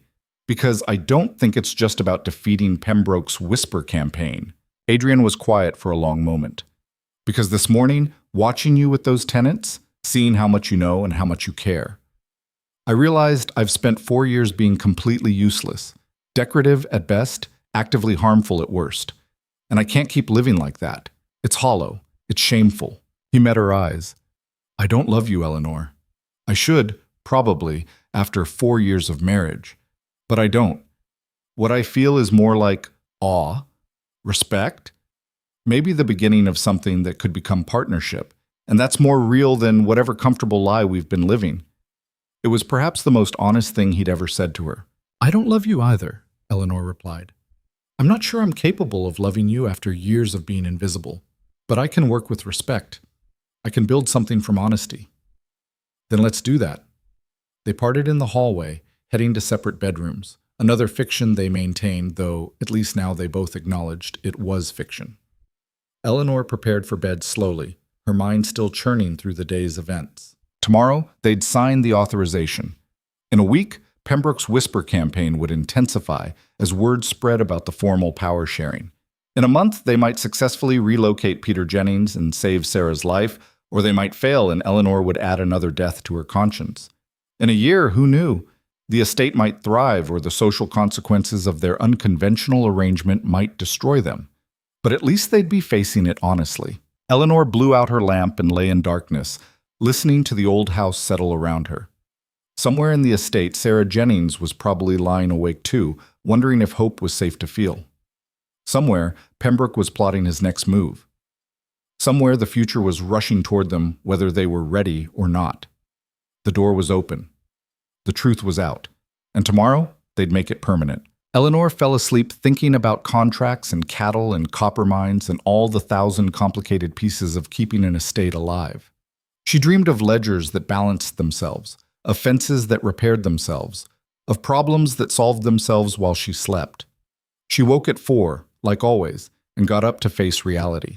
Reality arrived with a pounding on the door at dawn. Eleanor was already dressed, sitting at her desk, reviewing the authorization document one final time before the signing. The knock was urgent enough that she dropped her pen and moved quickly to the hallway. Mrs. Chen was already there, looking pale. "Your Grace, it's Thomas, from the carpentry workshop. He says it's urgent." Thomas stood in the entrance hall, still wearing yesterday's clothes, covered in dust. His face was haggard. "Your Grace, thank everything you're awake. We've got a serious problem." "What happened?" "Peter Jennings found out about the meeting last night. Someone told him we discussed his situation." Thomas's voice was tight with barely controlled anger. "He's barricaded himself in the cottage with Sarah and the children, won't let anyone near, and he's got a shotgun." Eleanor felt ice flood her veins. "How do you know he has a gun?" "Because he fired it at Martin when Martin tried to check on Sarah this morning. Missed, but barely." Thomas ran a hand through his hair. "We've got people keeping watch from a distance, making sure he doesn't leave with the family. But Your Grace, we need help. Real help. This is beyond what we can handle." Adrian appeared at the top of the stairs, half-dressed. "What's going on?" "Peter Jennings has his family hostage," Eleanor said, her mind already racing through options. "Thomas, how many people are watching the cottage?" "Maybe a dozen. Workers who live nearby, some tenant families. They're keeping clear of the property line, but maintaining a perimeter." "Good. Keep them there, but tell them not to approach. No heroics." Eleanor moved toward the stairs, calling over her shoulder. "Mrs. Chen, send for the magistrate. Tell him we have a hostage situation requiring immediate intervention. And send word to Dr. Morrison. We may need medical assistance." She took the stairs quickly, Adrian following. In her room, she pulled on riding boots while giving instructions. "We need to contain this without escalation. Peter's desperate now, cornered. That makes him more dangerous, not less." "Should we wait for the magistrate?" Adrian asked. "The magistrate is 3 hours away on a fast horse. A lot can happen in 3 hours." Eleanor grabbed a jacket. "Besides, this is Thornfield land, our tenant, our responsibility. We don't get to wait for someone else to fix it." They rode hard toward the northern cottages, Thomas leading the way. As they approached, Eleanor could see the makeshift perimeter, workers and neighbors standing at cautious distances, watching the Jennings cottage like it might explode, which, in a sense, it might. The cottage itself looked quiet from the outside. Shutters closed, door barred. No movement visible. But Eleanor knew Sarah and 3 children were inside with a violent man who now felt trapped. She dismounted and approached Martin, who had a bloody scrape on his arm from diving for cover. "Tell me exactly what happened." "I came by this morning to drop off some timber Peter had requested," Martin said. "Knocked on the door like normal. Peter opened it halfway, looking wild. Asked me what we discussed at the meeting last night. I tried to deflect, said it was just regular business, but he knew. Someone had told him we talked about him and Sarah." "Who?" Eleanor's voice was sharp. "Don't know, but he knew enough to be furious. Started yelling about people interfering in his marriage. Said no one had the right to talk about his private business. I tried to calm him down, said we were just concerned neighbors. That's when he pulled the shotgun, told me to get off his property and tell everyone else to mind their own affairs or he'd shoot the next person who came near." Eleanor scanned the gathered crowd. Most faces were familiar, people who'd been at last night's meeting. But there were a few she didn't recognize. Word had spread quickly, as it always did in tight communities. "Did anyone here tell Peter about the meeting?" she called out. Silence. People exchanged glances, but no one spoke. "I'm not asking to assign blame," Eleanor continued, voice carrying clearly. "I'm asking because I need to know what Peter knows. If someone told him details, I need to understand what information he's working with." More silence. Then a young woman Eleanor vaguely recognized stepped forward, face red with shame. "I did. I'm sorry, Your Grace. Peter's my cousin. I thought if he knew people were talking about it, he'd be shamed into stopping. I didn't think he'd... All right, Eleanor cut her off, not unkindly. What exactly did you tell him?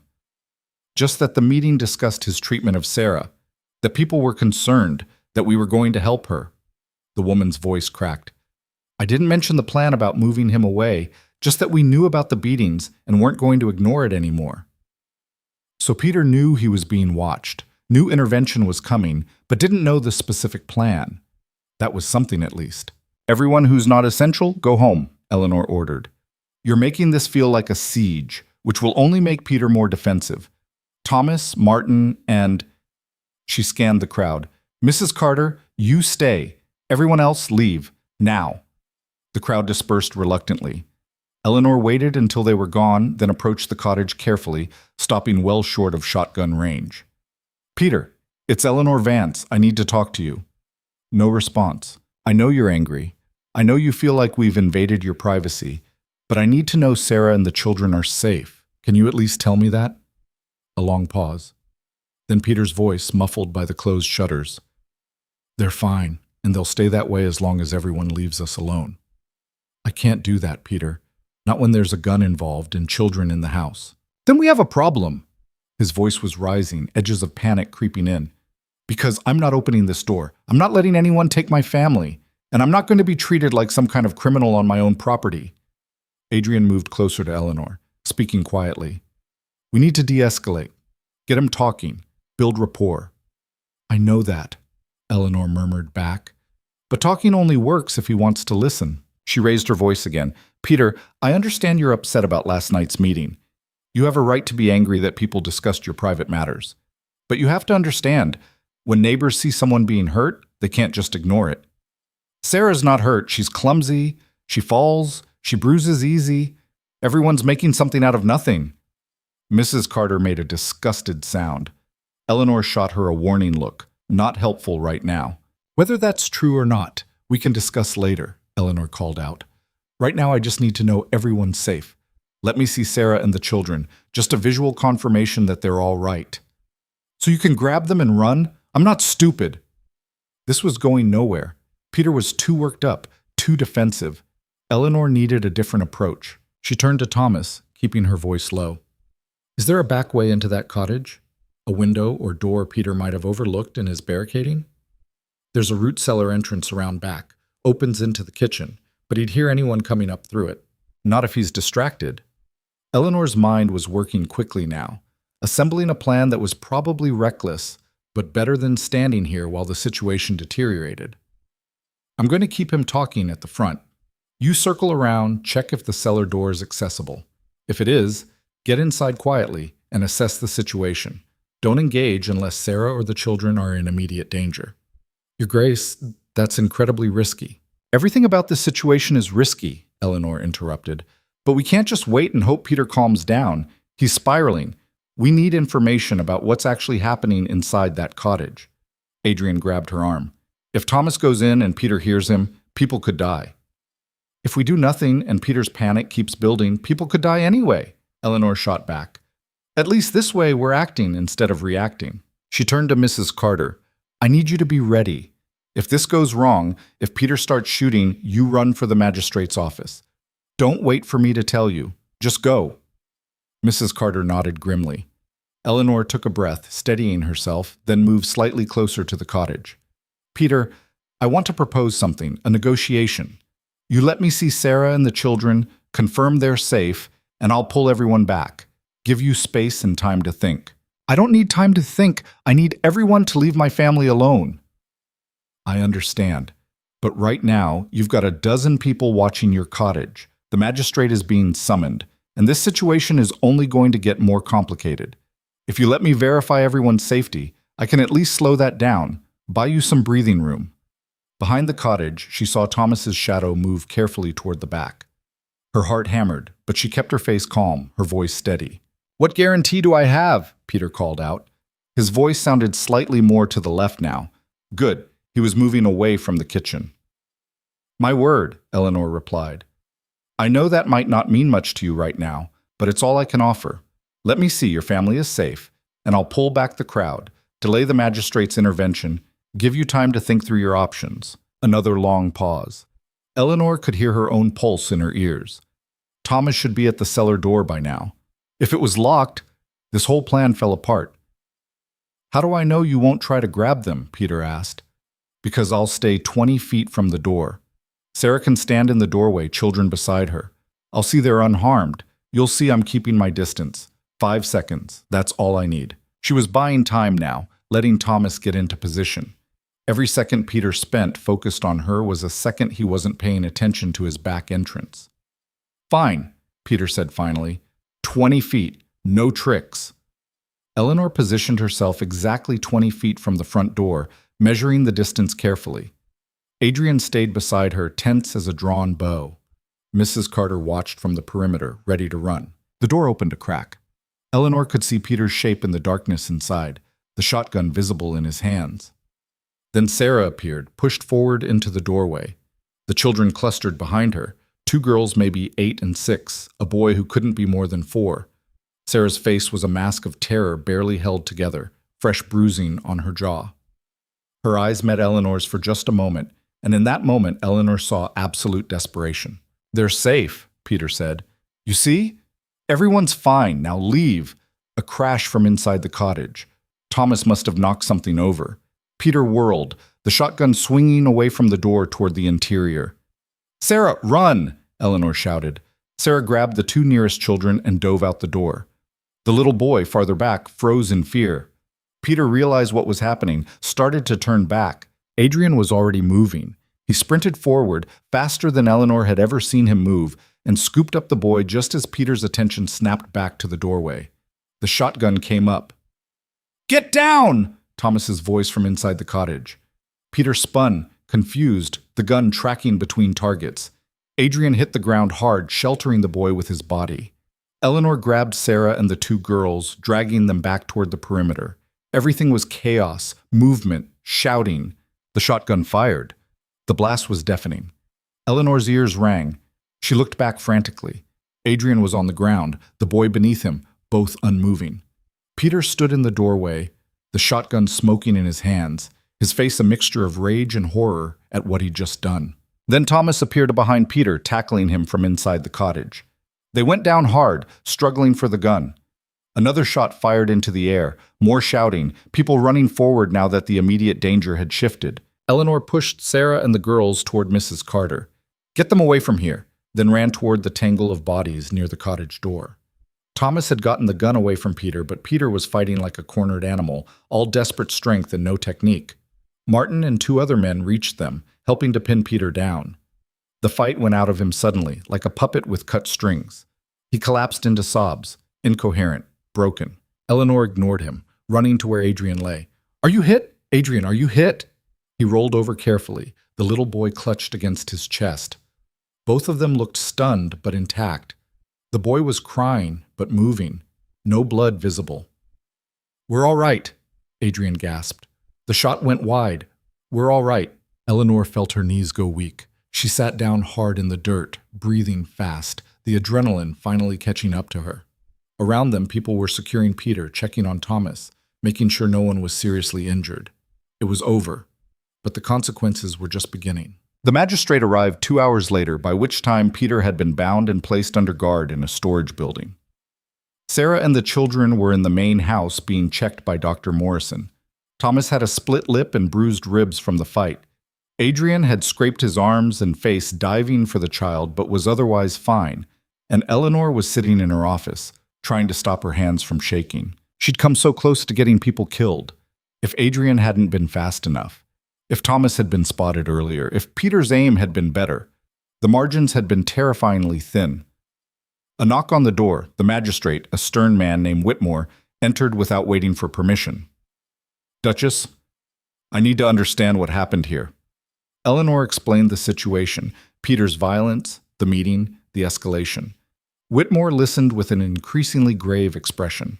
You should have sent for me immediately when you learned about the abuse, he said when she finished. Not tried to handle it yourselves. With respect, magistrate, we did try to handle it properly. Gathering evidence, building a case, planning a safe extraction. Peter's cousin is the one who precipitated the crisis by telling him about our discussions. Nevertheless, the result was a man firing a shotgun at a child and a duke. That's attempted murder, multiple counts. Whitmore's tone was sharp. This could have been avoided with proper legal intervention. Eleanor bit back a sharp retort.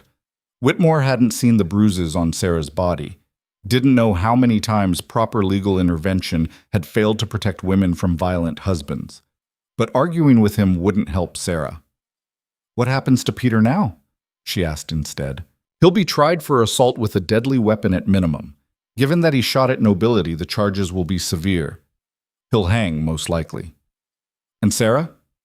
What about her?" Whitmore looked confused. "She's just lost her husband, traumatized her children, and has no means of support. What happens to her and the children?" "That's not a legal matter, Your Grace. That's a family matter." "It's a Thornfield matter," Eleanor corrected. "She's our tenant. Those children grew up on our land. We're not abandoning them to poverty because their father was a violent fool." Whitmore's expression soured. "I've heard about your unconventional approach to estate management, Duchess. And I've heard about the document you plan to file today, granting yourself authority normally reserved for the title holder. I have to say, I'm not impressed." "I don't need you to be impressed," Eleanor said quietly. "I need you to do your job and see that Peter Jennings faces justice. What I do with Sarah and her children is my concern." "Is it?" Whitmore leaned forward. "Because I've also heard that Lord Pembroke is raising questions about your legal authority. Questions about whether contracts you've signed are valid. And I have to tell you, Duchess, those questions have merit." Eleanor went very still. "Explain." "You've been operating without explicit written authorization from your husband. That makes every decision you've made technically subject to challenge. Lord Pembroke is arguing that several contracts, including some tenant leases, should be voided as unauthorized." "That's absurd. My husband has tacitly approved every decision I've made. Tacit approval isn't legal authorization, and Lord Pembroke has filed formal challenges with my office regarding 3 specific contracts. He's requesting full review and potential invalidation." Eleanor's mind raced. This was the attack she'd anticipated, but Pembroke had moved faster than expected. He wasn't just spreading rumors. He was using legal channels to undermine her authority. "Which contracts?" she asked. Whitmore consulted a paper. "A timber sale to Marchmont Mills, a boundary agreement with the neighboring Ashford estate, and a mineral rights lease for the Eastern Quarry." Eleanor knew those contracts intimately. The timber sale had saved Thornfield from a cash crisis 2 years ago. The boundary agreement had resolved a decades-old dispute. The quarry lease provided steady income and local employment. If those contracts were invalidated, the consequences would ripple across the entire estate. "Lord Pembroke has no standing to challenge those contracts," Eleanor said. "He's not a party to any of them. He claims injury as the neighboring landowner, says the boundary agreement with Ashford affects his property interests, and he's arguing that if those contracts are invalid, it sets precedent for questioning all your other decisions." Whitmore's tone was almost sympathetic now. "I'm not saying I agree with him, Duchess, but the law is the law. If you've been operating without proper authorization, those contracts are vulnerable. Then it's fortunate we have that authorization ready to file," Adrian said from the doorway. Both Eleanor and Whitmore turned. Adrian stood there holding the leather document case, looking exhausted but determined. "We're filing the authorization this morning," Adrian continued, moving into the room. "It grants my wife full legal authority to act on Thornfield's behalf, co-equal authority with my own. And it retroactively validates every decision she's made since our marriage." "Retroactive validation is legally questionable," Whitmore warned. "Then let it be questioned in court," Adrian replied. "We'll argue that my tacit approval over 4 years constitutes implicit authorization that we're now making explicit. No contract was made against my wishes or without my knowledge. I simply trusted my wife to handle estate operations while I was otherwise occupied. Lord Pembroke will argue you were deceived, that your wife manipulated you into granting authority you wouldn't have given if you'd known the full situation." "Let him argue it," Eleanor said. "We'll produce testimony from staff, tenants, merchants, everyone who witnessed my work over 4 years. We'll show that the estate prospered under my management, that tenants were better treated, that debts were restructured and paid. Let Pembroke try to convince a court that prosperity and good management constitute deception." Whitmore studied them both. You're choosing a very public battle. The social consequences will be severe. We're already facing those consequences, Adrian said. Pembroke's whisper campaign started yesterday. We can either fight on the defensive, apologizing and retreating, or we can fight on offense, making our case openly. And Peter Jennings? This morning's disaster won't help your cause. People will say a woman's authority leads to chaos and violence. People already say that, Eleanor replied. They say women are too emotional to lead, too weak to make hard decisions. This morning, my husband saved a child's life while I evacuated the rest of the family. I'd say that demonstrates partnership, not chaos. Others might say it demonstrates that you provoked a violent man into an armed standoff that could have killed multiple people. The words hit like a slap. Because Whitmore was right.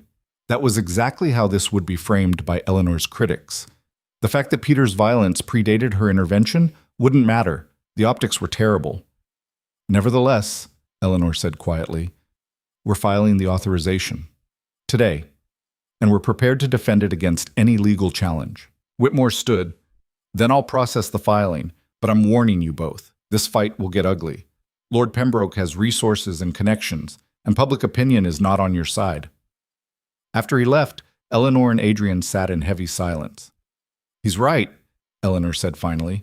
This morning made everything worse. Peter firing at you, the chaos, the near tragedy. It all plays into the narrative that I'm dangerous, that women in authority create disorder. Or it shows that you handled a crisis situation with courage and quick thinking, Adrian countered. You saved Sarah and her children. You neutralized a violent threat. Those are positives. Not when filtered through society's lens. They'll say I provoked Peter by interfering in his marriage. They'll say a proper woman would have deferred to male authority, to you, to the magistrate, to anyone but herself. Then let them say it. Adrian placed the document case on her desk. We knew this would be hard. We knew society would push back. But we also know the alternative is you going back into the shadows, and that's not sustainable.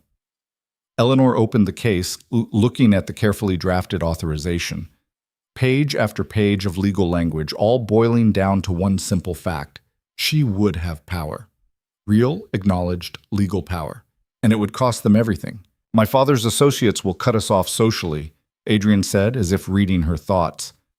My mother will be horrified. We'll be excluded from events, whispered about, treated as curiosities at best and threats at worst. You could still back out, Eleanor offered, even though the thought made her stomach turn. We could tear this up, issue a simpler document that grants limited authorization. Keep the scope narrow, the language apologetic. No. Adrian's voice was firm. I watched you this morning. Saw you think 10 steps ahead while everyone else was panicking. Saw you risk yourself to save a family. And I realized something. You're better at this than I'll ever be. Not because you're trying to dominate or control, but because you actually care about getting it right. He met her eyes. I've been useless for 4 years, Eleanor. Worse than useless, actively harmful. I shared secrets that armed our enemies. I neglected responsibilities that fell on your shoulders. I took credit for work I didn't do while you did the actual labor of keeping us afloat. And I did all of it while feeling vaguely proud of myself for being a duke. Adrian stood, moved to the window overlooking the estate. I don't want to be that person anymore. And I can't become someone better by taking half measures or protecting my pride. So yes, we're filing this document. Yes, we're fighting Pembroke openly. And yes, we're accepting whatever social consequences come with it. Eleanor felt something shift in her chest. Not love, they weren't there yet. Might never be there. But respect. Genuine respect for someone choosing difficulty over comfort, truth over convenient fiction. All right, she said. Let's do it properly then. We'll ride to the magistrate's office together, file the document publicly, and make sure everyone knows exactly what we're claiming. Together, Adrian agreed. They signed the document at Eleanor's desk, her signature first, bold and clear, then Adrian's beside it. 2 witnesses were called, Mrs. Chen and Henderson. Both signed without hesitation, though Henderson looked like he was watching the world turn upside down. This is historic, Your Grace, Mrs. Chen said quietly to Eleanor. Whatever happens, this matters. Or it's a disaster that ruins us, Eleanor replied. Hard to say which yet. Sometimes they're the same thing. The ride to the magistrate's office was tense. Word had spread about the morning's events. People stopped to stare as Eleanor and Adrian passed, conversations dying mid-sentence. At the magistrate's office, a small crowd had gathered, drawn by rumors of something significant happening. Lord Garrett Pembroke was among them. He stood near the entrance, surrounded by associates, his expression carefully neutral. But Eleanor saw triumph in his eyes. He thought he'd won, thought the morning's chaos had destroyed whatever credibility she'd built. "Lord Pembroke," Eleanor said coolly, dismounting, "how convenient to find you here." "Duchess, I heard about this morning's tragedy. So terrible. I do hope everyone is recovering." His tone was dripping with false sympathy. "Everyone is fine, thank you. We're here to file documents." "So I understand. Authorization papers," Whitmore mentioned. "How very necessary, given the legal questions surrounding your recent activities." Eleanor smiled tightly. "Necessary because you've been raising baseless challenges to valid contracts. But don't worry, after today you'll have no grounds for those challenges." "We'll see," Pembroke said. "The law is quite clear about authorization requirements. Retroactive attempts to create authority often fail under scrutiny." "Then scrutinize away," Adrian said, stepping forward. "We welcome legal review of our arrangement. Every aspect of it is sound." "Is it?" Pembroke's gaze shifted to Adrian. "Tell me, Duke, did you know about your wife's activities over the past 4 years? Every contract she signed, every negotiation she conducted? Or were you distracted?" The implication was clear. Adrian had been ignorant, possibly deceived. Eleanor felt her hands clench, but Adrian's response was calm. "I knew my wife was managing estate operations. I trusted her judgment and approved her decisions. The fact that I didn't micromanage every detail doesn't invalidate her authority. It demonstrates my confidence in her abilities." "Confidence or negligence?" Pembroke pressed. "There's a difference between delegation and abdication. And from what I hear, you abdicated entirely while your wife played at being Duke." "My wife didn't play at anything," Adrian replied, voice hardening. "She saved a failing estate while I was too proud and too foolish to help her. That's not her fault. It's mine. And I'm correcting it now by formally acknowledging what was already true. She has been and continues to be Thornfield's primary authority." Murmurs ran through the gathered crowd. This was more candid than nobility usually got in public. People were fascinated, appalled, riveted. Pembroke's smile didn't waver. "How very modern of you, Duke. I'm sure society will have opinions about a man so thoroughly dominated by his wife that he publicly admits to being useless." "Better to be honest about my failures than to pretend competence I don't have," Adrian shot back. "Unlike some lords who hide their inadequacies behind bluster and legal harassment," Pembroke's smile finally cracked. "Careful, Duke. You're choosing a very dangerous enemy." "You chose to be our enemy when you tried to steal our land," Eleanor interjected. "We're just responding appropriately." She brushed past him into the magistrate's office, Adrian following. The crowd pressed closer, trying to hear, trying to see. This was spectacle now. Entertainment and scandal rolled into one. Inside, Whitmore waited with his clerk. "You're determined to do this publicly?" "We're determined to do it properly," Eleanor replied, "which means witnessed, filed, and registered with full transparency. No room for later claims that we hid something or acted improperly." The filing process was simple but felt monumental. The document was read aloud, witnessed by Whitmore and his clerk, stamped with official seals, and entered into the public record. With each step, Eleanor felt reality shifting around her. She had power now. Legal, documented, challengeable, but real power. And outside, Pembroke was already planning how to destroy her for claiming it. When they emerged from the office, the crowd had grown. Dozens of people now, drawn by gossip and curiosity. Pembroke stood front and center, clearly ready for another confrontation. "Well," he called out, "is it done? Has the Duke officially surrendered his authority to his wife?" "The Duke has officially acknowledged his wife's co-equal authority," Eleanor corrected. "Reading comprehension might serve you better than mockery, Lord Pembroke." Laughter rippled through the crowd. Pembroke's face darkened. "This won't stand," he said. "I'm filing formal legal challenges to your authorization, your contracts, and your competence to manage an estate of Thornfield's size. We'll see what the courts say about a woman claiming authority that belongs by law to her husband." "File whatever you like," Eleanor replied. "We'll defend every challenge, and while you're spending your time and money on legal harassment, we'll be doing what we've always done, actually running our estate successfully." You had one job this morning, Pembroke said, his voice rising. Protect your tenants. Instead, you provoked a violent man into an armed standoff that nearly killed a child and a duke. That's not success, Duchess. That's catastrophic failure. The crowd went quiet. This was the attack Eleanor had known was coming, but hearing it spoken aloud in front of dozens of witnesses still felt like a gut punch. Peter Jennings beat his wife for years, Eleanor said, her voice carrying clearly. Everyone knew. Everyone saw the bruises. And everyone did nothing because interfering in a man's private business wasn't acceptable. This morning we stopped doing nothing. We tried to help a woman and her children escape violence. Yes, it went badly. Yes, shots were fired. But Sarah and her children are safe now, and Peter will face justice. That's not failure. That's choosing action over comfortable inaction. It's recklessness, Pembroke countered. It's what happens when women try to handle situations requiring strength and authority. You created chaos where experienced male leadership would have maintained order. Experienced male leadership? Eleanor's voice sharpened. You mean the kind that lets women be beaten for decades while authorities look the other way? The kind that values property rights over human lives? The kind that protects violent men because acknowledging their violence might be uncomfortable? She stepped closer to Pembroke, ignoring Adrian's warning hand on her arm. You want to challenge my competence? Fine. Let's compare results. In 4 years, I've turned Thornfield from near bankruptcy to profitability. I've restructured debt, improved tenant conditions, resolved long-standing disputes, and built relationships that protect our interests across the region. What have you accomplished, Lord Pembroke, besides failed land grabs and spreading poison about women who threaten your sense of superiority? The crowd was dead silent now. No one spoke to Pembroke like this. No one dared. Pembroke's face had gone red. You're proving my point, Duchess.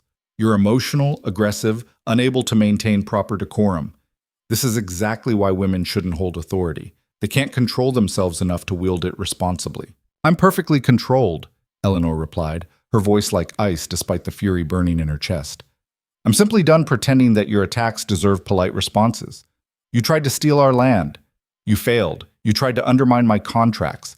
You're failing, and now you're trying to destroy my reputation because you can't defeat me legally. So yes, I'm aggressive in defending what I've built. Call that emotional if you want. I call it effective. We'll see how effective you are when the courts strip away your pretend authority, Pembroke snarled. When society shuns you for your unnatural behavior. When your husband finally realizes what a manipulative harpy he's married to and takes back the power you've stolen.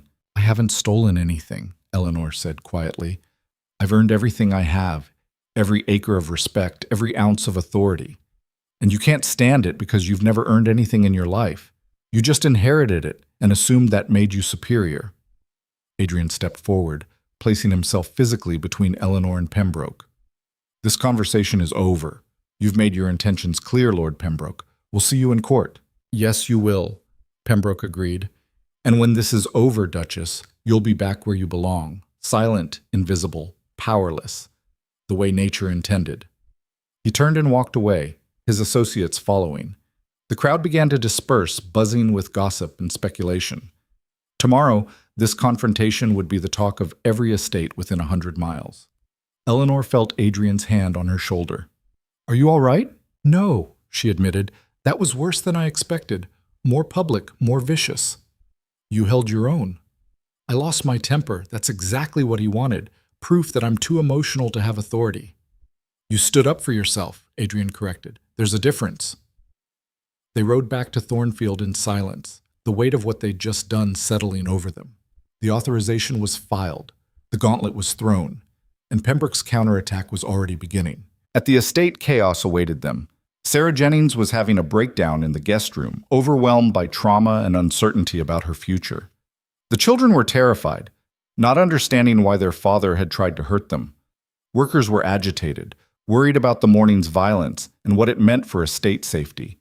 And in the midst of it all, Eleanor had to keep functioning, had to make decisions, provide leadership, maintain the stability that Thornfield depended on. She found Sarah in the guest room with Dr. Morrison, who was trying to calm her with sedatives. The woman was shaking, crying, caught between relief at being safe and guilt about her husband's fate. He's going to hang, Sarah sobbed. Because of me, because I couldn't just...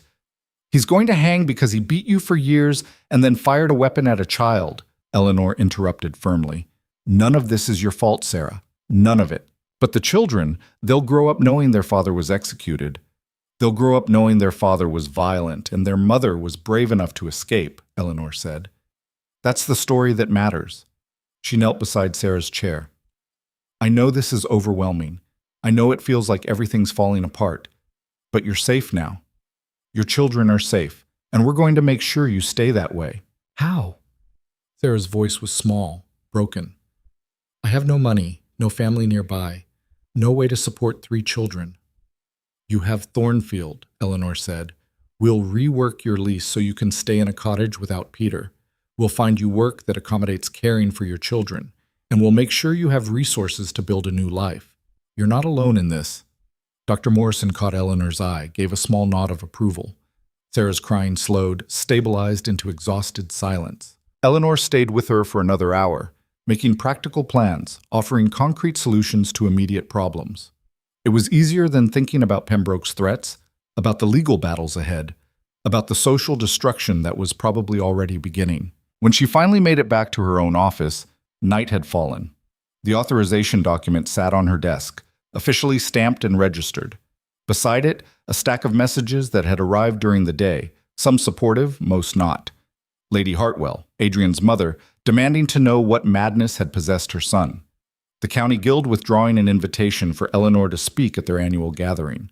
3 tenant families requesting meetings to clarify their lease situations. And at the bottom, a single line note from Pembroke. This is just the beginning.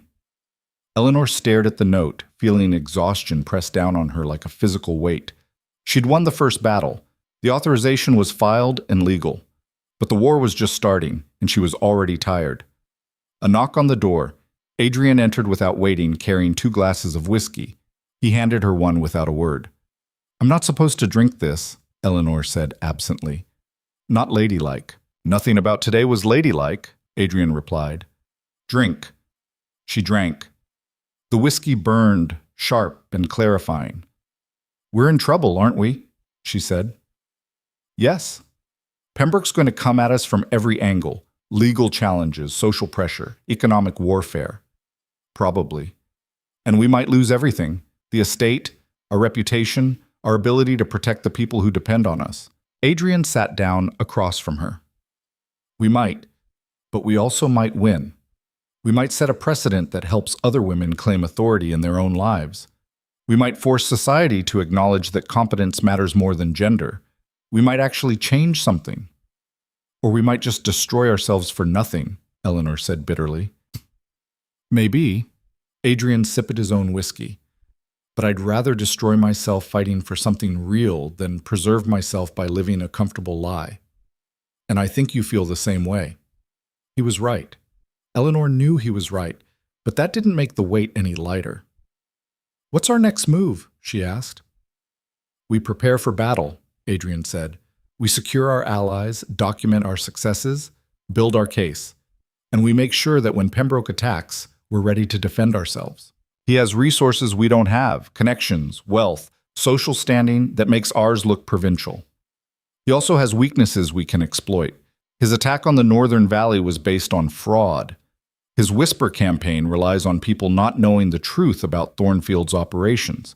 And his attempt to use Peter Jennings' violence against you requires people to ignore years of abuse that preceded our intervention. Eleanor looked at the documents spread across her desk, evidence of 4 years of quiet work, of problems solved, and disasters averted.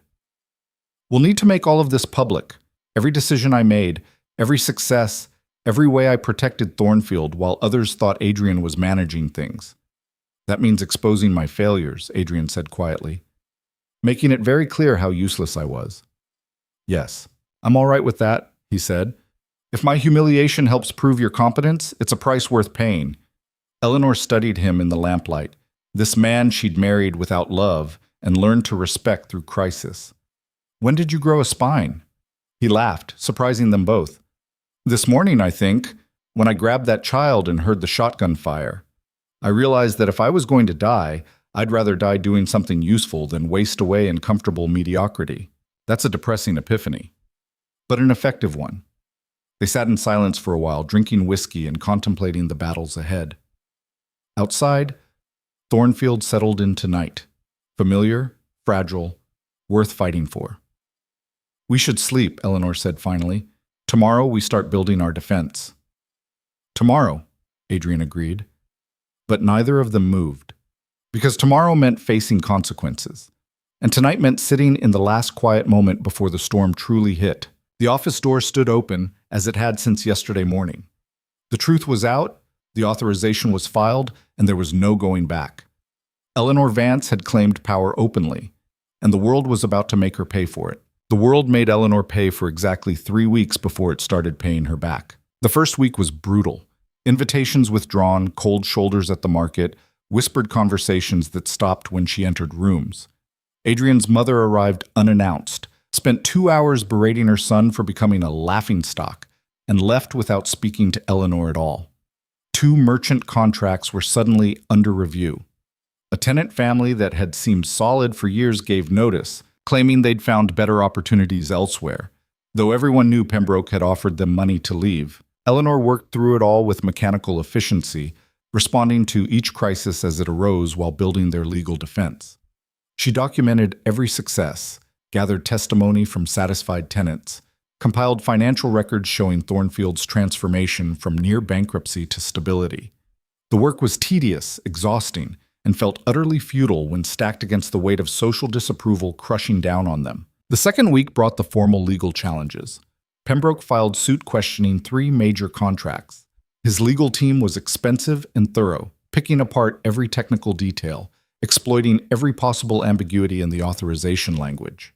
Eleanor spent 16-hour days with their solicitor, crafting responses, finding precedents, building arguments that felt like sandcastles against an incoming tide. Adrian helped where he could, but mostly he absorbed social punishment.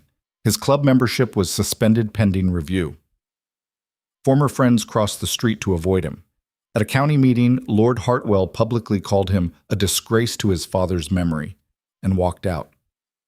Adrian came home that night looking gray, poured himself 3 fingers of whiskey, and said nothing for an hour.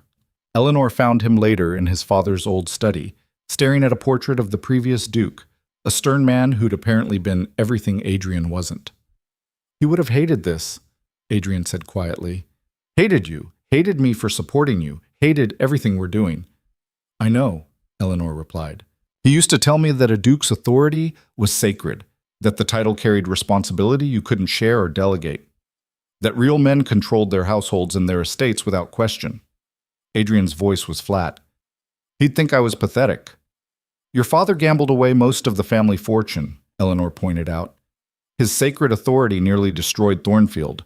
Maybe his opinion isn't worth much." Adrian laughed bitterly. "Probably not. But it still gets under my skin. All those voices saying I'm weak, dominated, not a real man. I know they're wrong, but it still hurts," Eleanor finished. "I know.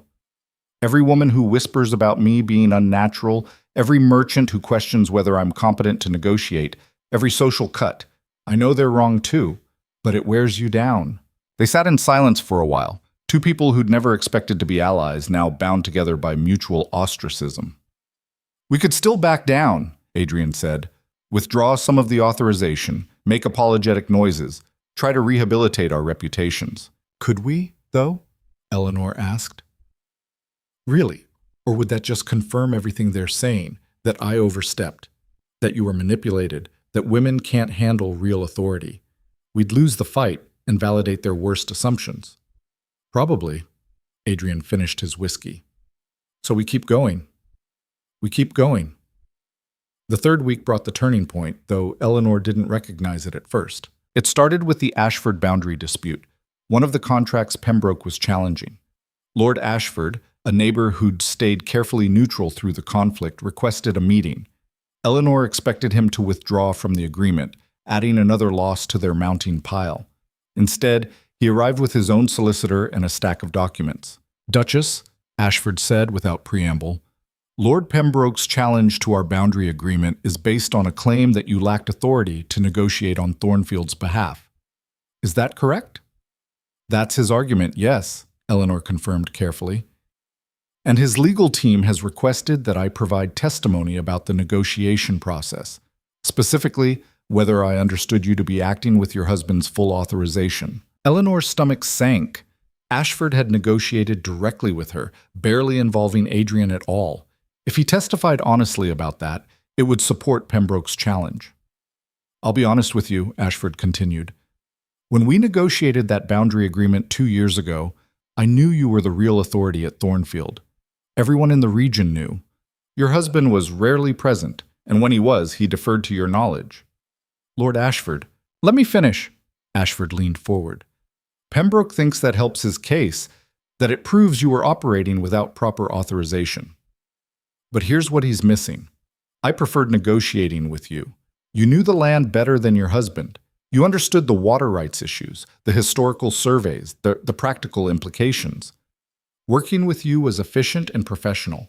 Working with the Duke would have been a disaster. He slid the documents across the table. So I've prepared testimony for the court.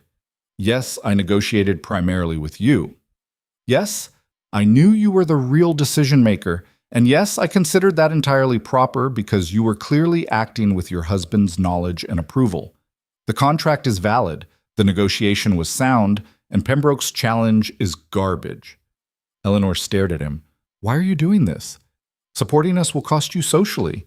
Because Pembroke tried to bully me into supporting his challenge, Ashford said bluntly. Sent his people to suggest that if I didn't cooperate, he'd make trouble for my own estate operations. I don't respond well to threats. And frankly, I'm tired of watching competent women get destroyed for being competent. He stood. My wife is smarter than me about half our estate business. I'm not fool enough to ignore her just because society says I should. You did the work, Duchess. You earned the authority you're claiming. I'll testify to that in court, and Pembroke can choke on it. After he left, Eleanor sat in stunned silence. Their first real ally, their first witness willing to publicly support her authority. Adrian appeared in the doorway. I heard. That's good, right? It's better than good, Eleanor said slowly. It's a crack in Pembroke's strategy. He's been assuming everyone will either stay neutral or support him. But if Ashford testifies for us, others might follow, Adrian finished. People who've been afraid to speak up might find courage. Or Pembroke might increase pressure on potential allies, Eleanor countered. Make examples of anyone who supports us. Only one way to find out. Adrian moved to her desk, looking at the list of people they'd planned to approach for support. Let's start making calls, see who else is willing to stand with us. The response surprised them both. Of 15 estate holders they contacted, 6 agreed to meet. 3 were immediately supportive. They'd worked with Eleanor over the years and respected her competence. 2 were cautious but willing to provide limited testimony. 1 was hostile and reported their contact directly to Pembroke. But 6 was more than 0. 6 was the beginning of something. The real shift came from an unexpected quarter, the tenants themselves. Word had spread about Pembroke's legal challenges, particularly his claim that Eleanor's contracts might be invalid. For tenant families, this wasn't abstract legal theory. It was a direct threat to their leases, their homes, their livelihoods. If the contracts Eleanor had negotiated were voided, they'd be thrown back into the harsh terms that had existed before she took over. Thomas organized them. Without asking permission, without official approval, he gathered tenant representatives and drafted a petition. 23 families signed it, representing more than half of Thornfield's tenant population. He presented it to Eleanor during breakfast, looking nervous but determined. Your Grace, we want this entered into the legal record, testimony from the people who've actually lived under your management. Eleanor read the petition slowly. It was blunt, unpolished, and devastatingly effective.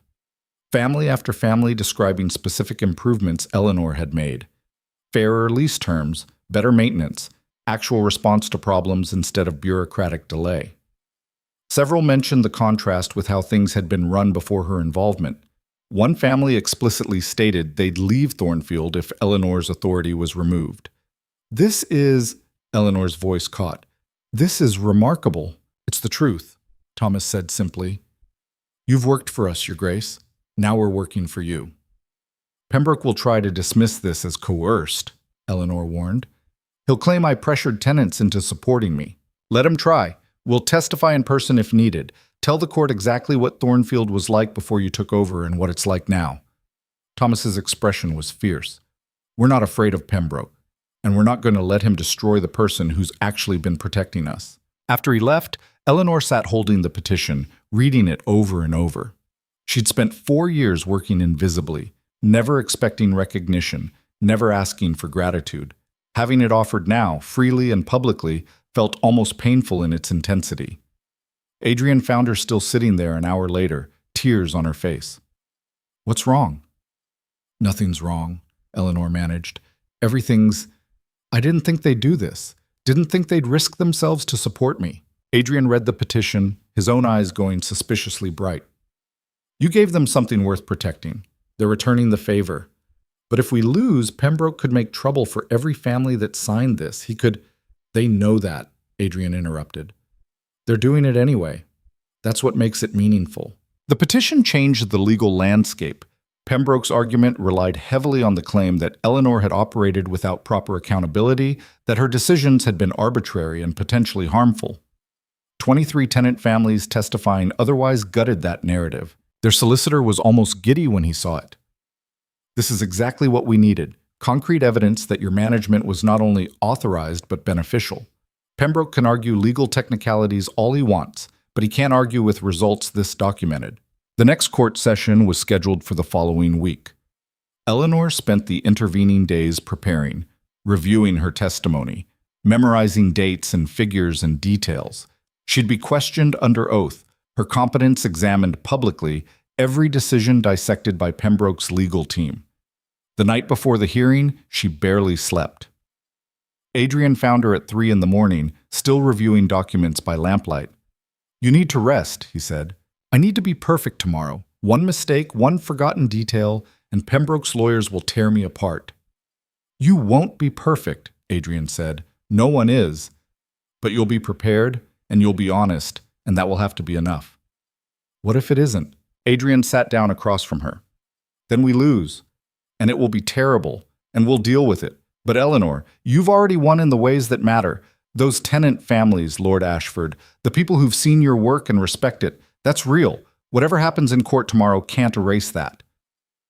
Eleanor wanted to believe him, but fear was a living thing in her chest, squeezing tight. The courtroom was packed.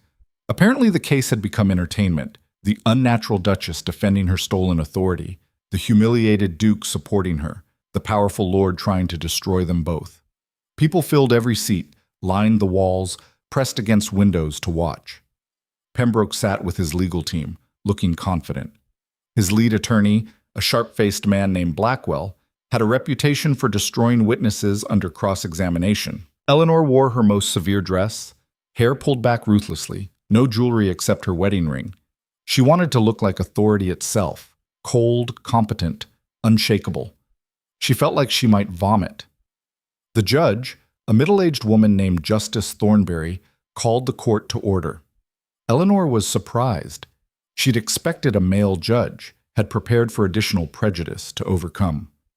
Thornberry's presence was a small mercy.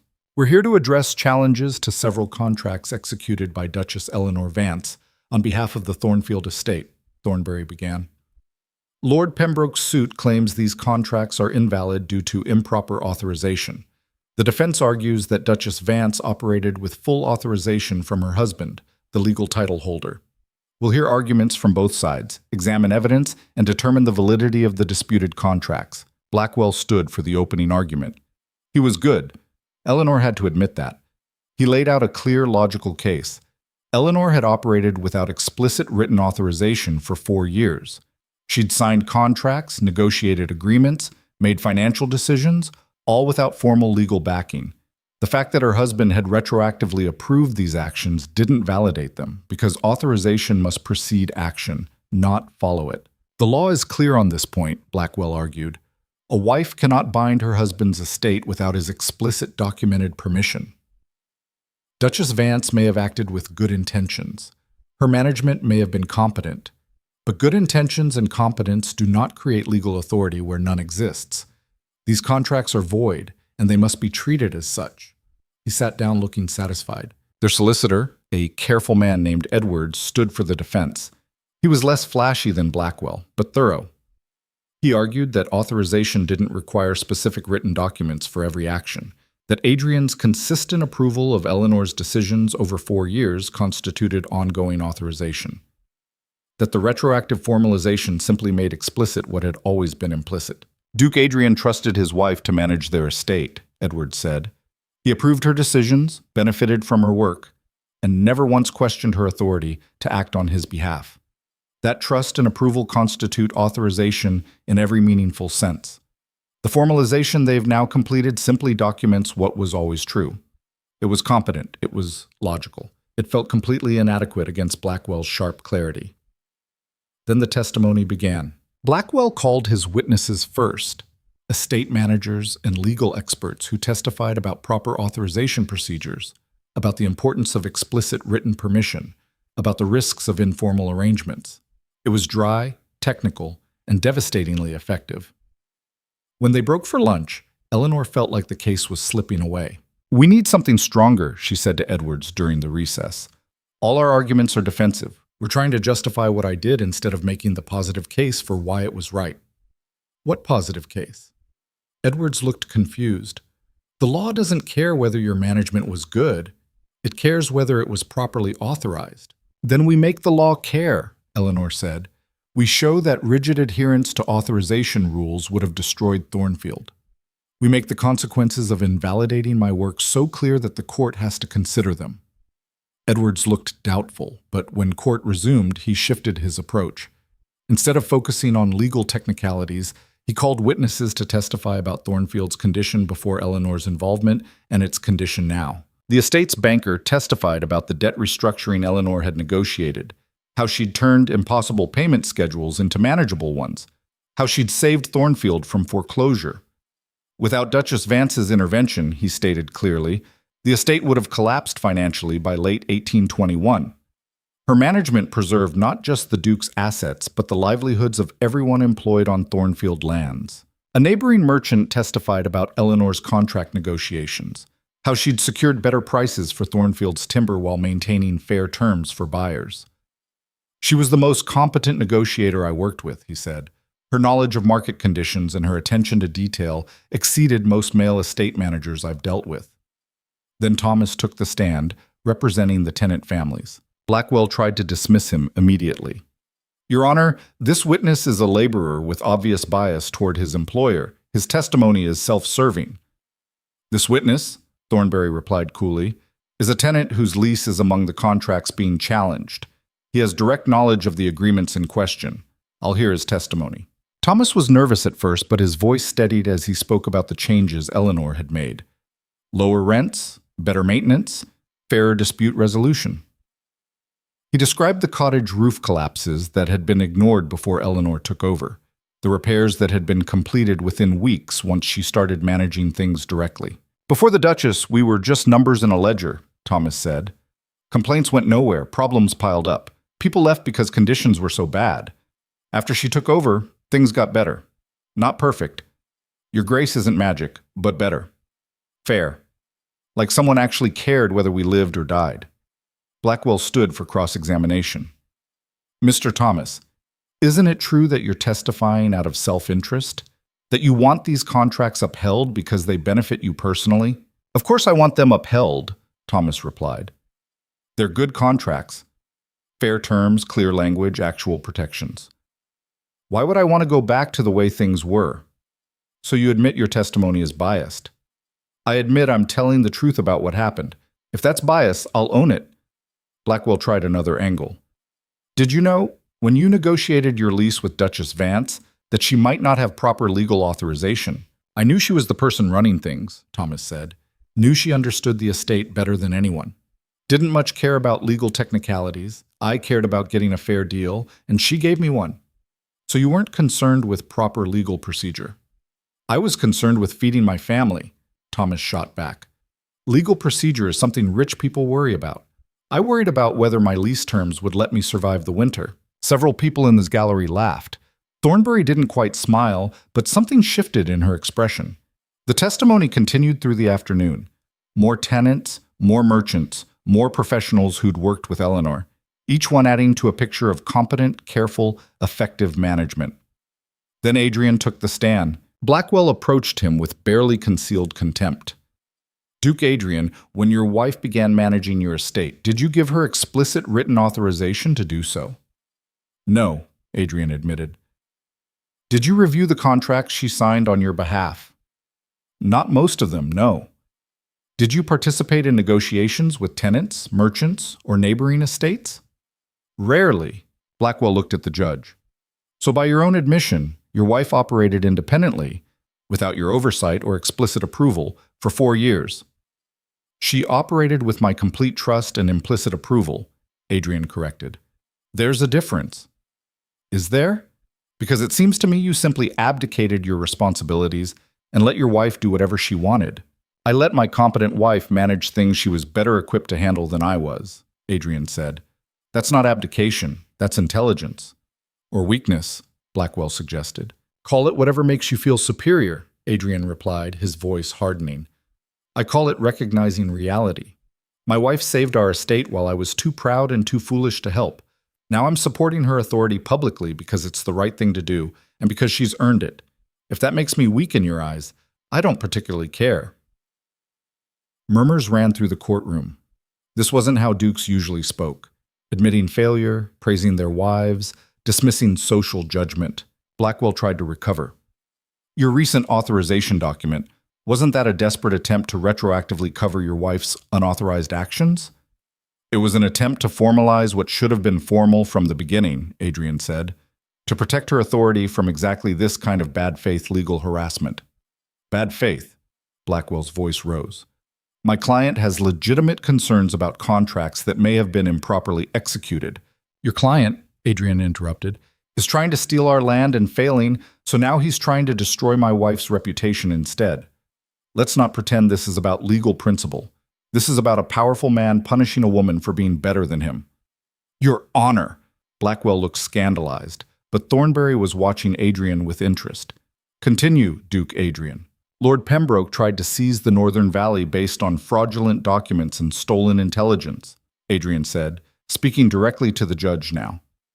My wife defeated him soundly. Now he's using the legal system to attack her competence and her authority. If these contracts are invalidated, it sets a precedent that any woman's work can be erased if a man decides her authorization wasn't formal enough. That's not justice. That's weaponized prejudice. He turned to look at Pembroke. And I won't stand for it. My wife earned her authority through years of competent work. I'm documenting it now because society required me to, but the work was always real. The authority was always real, and no legal technicality is going to erase that. The courtroom was silent. Even Blackwell seemed momentarily at a loss. Thornberry called a recess. We'll resume tomorrow morning with closing arguments. Court is adjourned. Eleanor caught Adrian in the hallway outside the courtroom. That was... You just called Pembroke's lawsuit prejudice in open court. It is prejudice, Adrian said. Might as well name it. You're going to be crucified socially for that. I'm already being crucified. Might as well make it count. That night, they received word that 2 more estate holders had contacted their solicitor offering to testify. Both had worked with Eleanor. Both would support her competence. Ashford was right, Adrian said. People were just afraid to speak first, but once someone breaks ranks, others follow. Or Pembroke crushes them all and we lose anyway, Eleanor replied.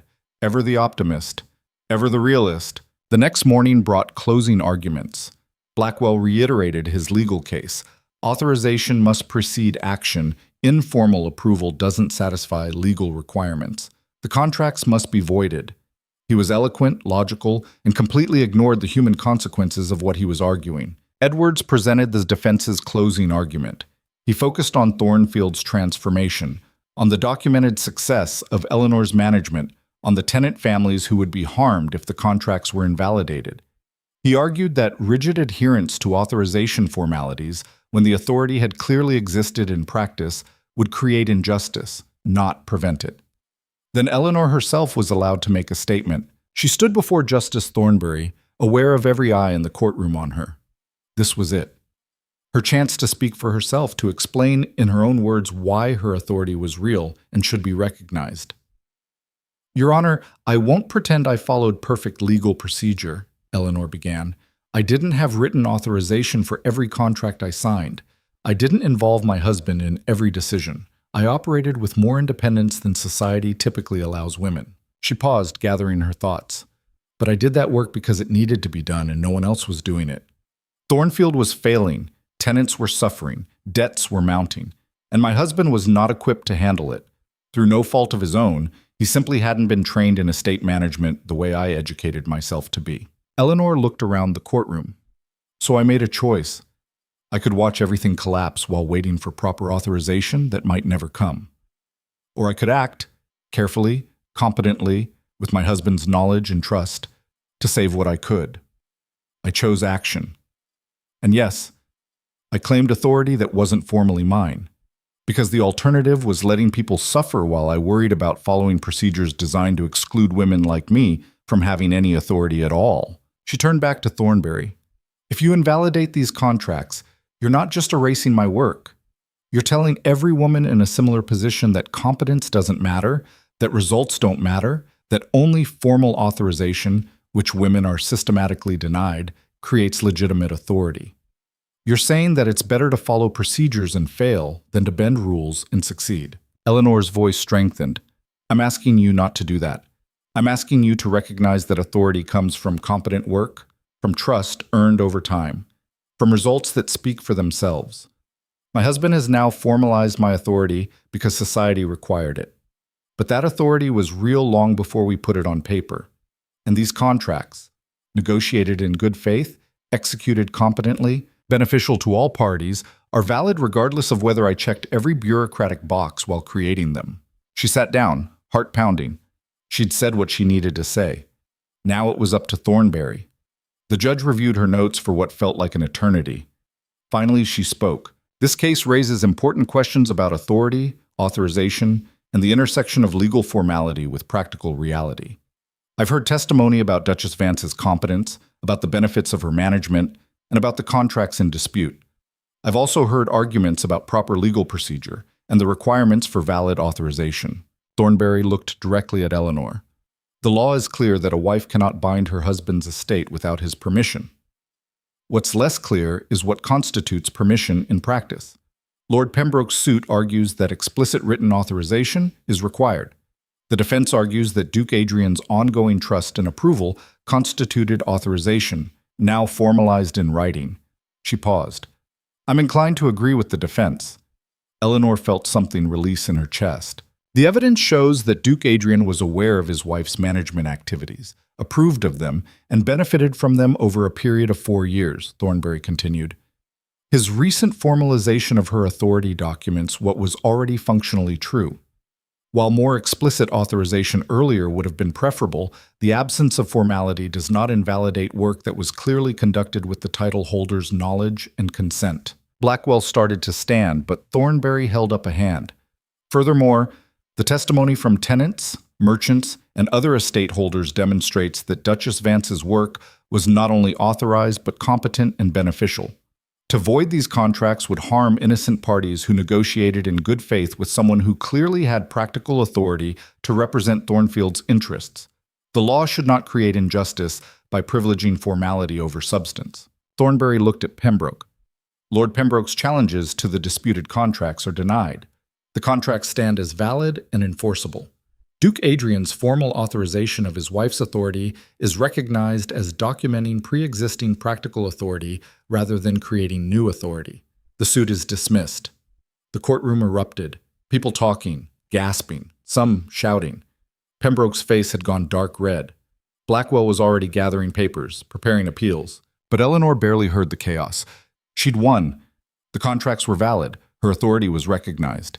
Adrian grabbed her hand, squeezed tight. We did it. We did it, Eleanor repeated, still not quite believing it. Edwards was beaming. This is a landmark ruling. Thornberry just set precedent that practical authority can be formalized retroactively. This will matter beyond just your case, Your Grace. Outside the courtroom, tenants and supporters crowded around them. Thomas was actually crying. Mrs. Carter hugged Eleanor so hard she could barely breathe. Other estate holders who'd testified approached to offer congratulations and, surprisingly, requests for advice about their own management situations. Lord Ashford clasped Adrian's hand. Well done, both of you. You stood up to Pembroke and won. That takes courage. We had help, Adrian replied. A lot of help. That's what happens when you earn respect instead of demanding it, Ashford said. Pembroke himself left quickly, surrounded by his legal team and associates. He didn't look at Eleanor, didn't acknowledge the loss, but his rigid posture and quick exit spoke volumes. As they rode back to Thornfield, Eleanor felt exhaustion mixing with elation. They'd won the battle. The contracts were safe, her authority was recognized, and Pembroke's challenge had failed. But she knew this wasn't over. Pembroke would appeal, would find new ways to attack them, would make their lives difficult for years. The social consequences would continue. Some people would never accept a woman claiming real authority, regardless of what courts said. Still, as they crested the hill overlooking Thornfield's lands, Eleanor felt something shift. The estate looked different somehow. Less like a burden she was protecting in secret, and more like a place she'd earned the right to lead openly. We should celebrate, Adrian said. Properly. Invite everyone who supported us. Thank them publicly. That's a good idea, Eleanor agreed, though my skill at planning parties is somewhat lacking. Then we'll learn together, Adrian replied. Seems to be our pattern these days. That evening, they stood in Eleanor's office, their office now, really, reviewing the judge's written decision. The language was careful but clear. Eleanor's authority was legitimate, her work was valid, and practical reality mattered as much as legal formality. Thornberry took a risk with this ruling, Eleanor said. She's going to face criticism for it. Probably, Adrian agreed, but she made the right call. Authority should come from competence, not just from checking procedural boxes. Eleanor looked at the authorization document, now validated by court ruling. Her name and Adrian's side by side. Co-equal authority, formally recognized. 4 years ago, she'd been invisible. 3 weeks ago, she'd been under attack. Now she was legally acknowledged as Thornfield's co-authority. It wasn't perfect. It wasn't complete victory. But it was real. Thank you, she said quietly to Adrian, for standing with me, for supporting my authority even when it cost you socially. Thank you for saving us all when I was too blind to help, Adrian replied, for doing the work I should have shared. They stood together in the lamplight, two people who'd started as strangers, become reluctant allies, and were slowly, painfully, awkwardly building something like partnership. Outside, Thornfield settled into evening. Tenants in their cottages, workers finishing their tasks, the whole complex machinery of the estate continuing as it had for generations. But now, for the first time, Eleanor could operate openly, could sign contracts with her own name and have them stand unchallenged, could make decisions without hiding behind her husband's absent authority. The door was open. The truth was recognized, and Eleanor Vance had won the right to be visible. There would be more battles. Pembroke would regroup, society would continue judging, and the work of running an estate would never stop being difficult. But tonight, Eleanor stood in her office with legal validation in her hands and her husband beside her, and she let herself feel something she'd almost forgotten. Hope. Hope lasted exactly 4 days before Pembroke proved it was premature. The attack came through channels Eleanor hadn't anticipated. Not legal challenges this time. Those had failed. Not social pressure. They'd weathered the worst of that. Instead, Pembroke went after Thornfield's economic foundations. Henderson brought the news during breakfast. Your Grace, we've got a problem. 3 of our largest buyers just canceled their contracts for next season's timber, all of them citing market uncertainties. Eleanor set down her coffee. Which buyers? Marchmont Mills, Davidson Brothers, and the Coastal Shipping Consortium. Together, they account for nearly 40% of our timber revenue. Let me guess, Adrian said. They all have business relationships with Pembroke. Marchmont does directly. The other 2 have relationships with estates that owe Pembroke favors. Henderson looked grim. This is coordinated. He's using economic pressure to strangle us. Eleanor was already calculating. Losing 40% of timber revenue would hurt, but wouldn't destroy them. She'd built enough financial cushion over the years to absorb the hit. But if other buyers followed, if the cancellation spread to other products, if Pembroke managed to isolate Thornfield economically, what about our other contracts? She asked. Still solid for now. But Your Grace, if word spreads that major buyers are pulling out, others might panic. Nobody wants to be left holding contracts with an estate that might collapse. We're not going to collapse, Eleanor said firmly. We've weathered worse than this. Have we, though? Henderson's voice was unusually sharp. Begging your pardon, but the legal victory was 3 days ago. The celebration's barely finished, and already Pembroke's hitting back harder than before. How long can we sustain this level of conflict? It was a fair question, one Eleanor had been avoiding asking herself. As long as it takes, she said. Find alternative buyers for the timber, expand our geographic reach if necessary, and gather data on our financial position. I want to know exactly how long we can operate at reduced revenue before we start cutting into reserves. After Henderson left, Adrian moved to stand beside her at the window. He's right, about this being exhausting. We can't fight Pembroke forever. Then what do you suggest? Surrender? Go back to pretending I don't exist? No. But we need to shift strategy. Stop reacting to his attacks and start making our own moves. Eleanor turned to look at him. What kind of moves? The kind that make Pembroke's power base vulnerable. He's using his economic connections against us. What if we expose the fact that those connections are built on corruption and fraud? We have evidence of that? Some, Adrian said, from when you were investigating his attempt to seize the Northern Valley. You found discrepancies in his surveyor's work, payments that suggested bribery. What if we took that evidence public, made it clear that Pembroke's business practices are questionable? Eleanor considered. It was aggressive, potentially reckless. It would turn their defensive fight into open warfare. But Henderson was right. They couldn't sustain this level of conflict indefinitely on the defensive. We'd need more than the surveyor fraud, she said slowly.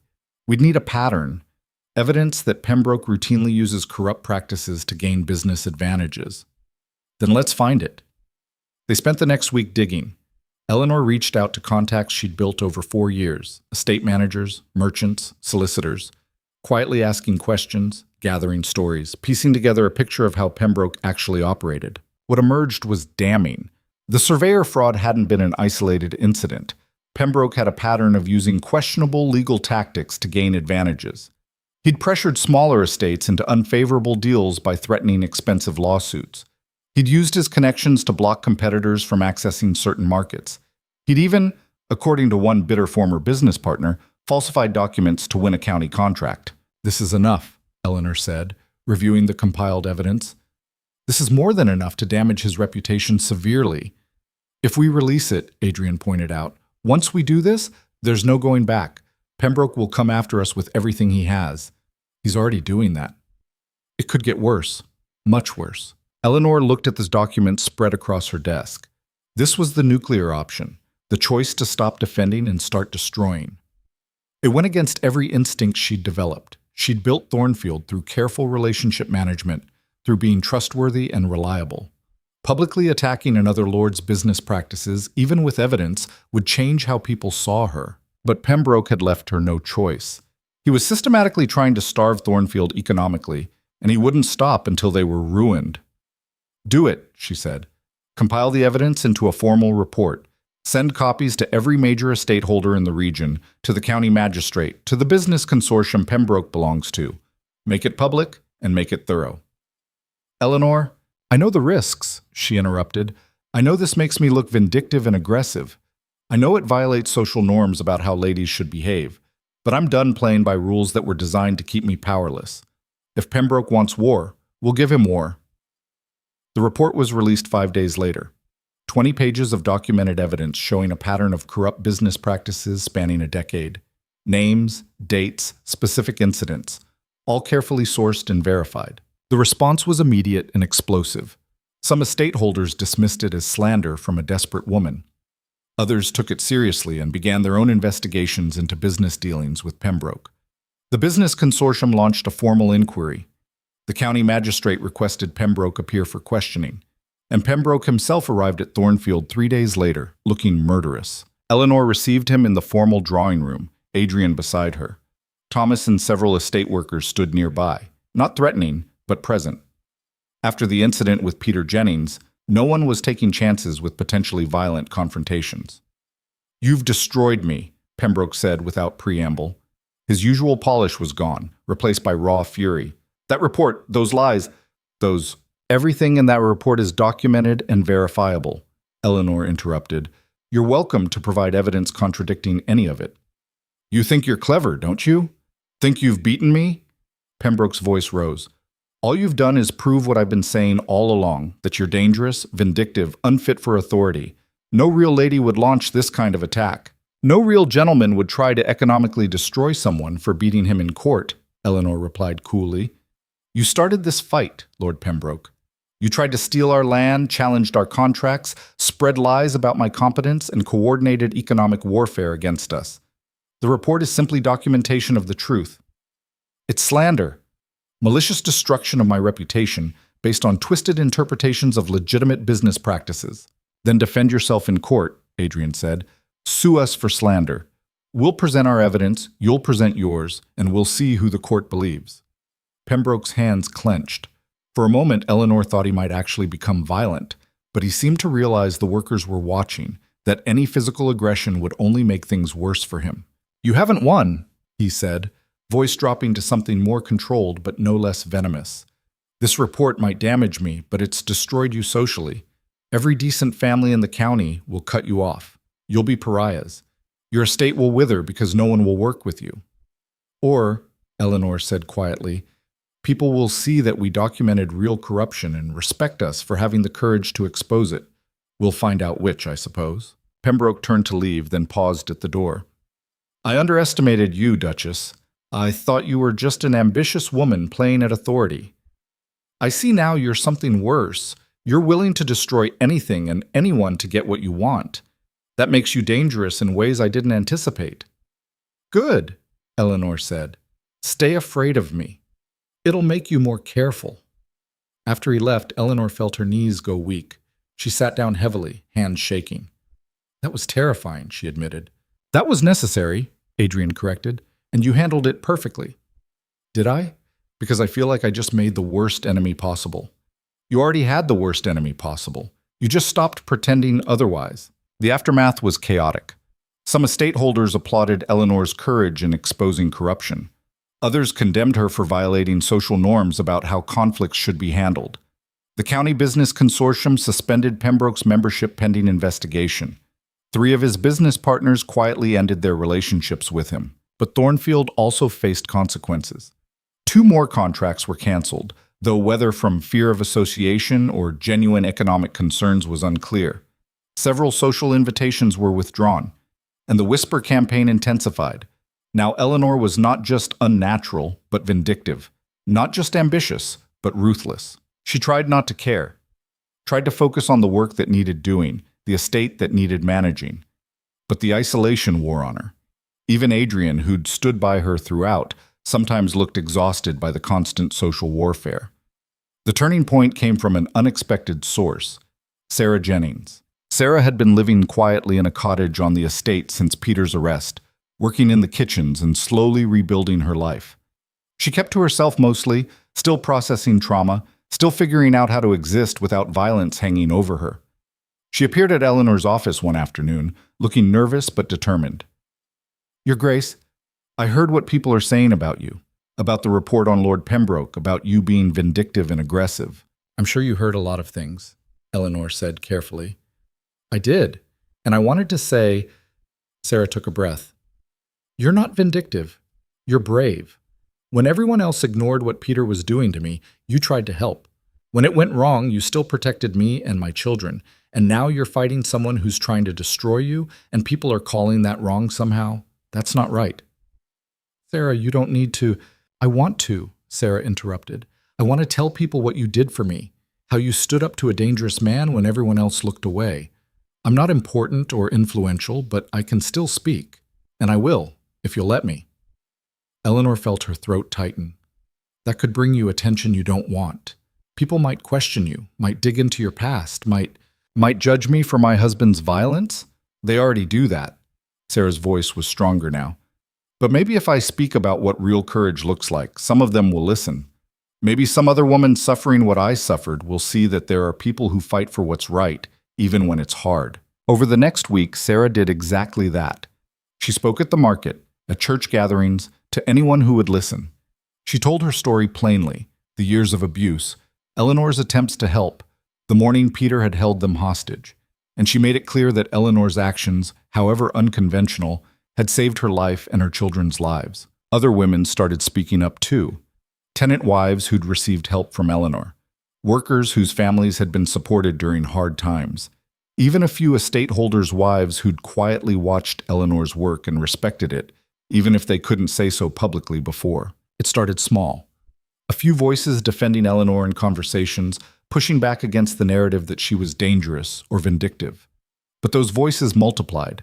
Women especially, women who'd lived their own versions of invisibility, who'd watched competent work dismissed or erased, who'd chafed against rules designed to keep them powerless. Lady Ashford, the wife of the estate holder who'd testified for Eleanor, hosted a gathering specifically to discuss women's contributions to estate management.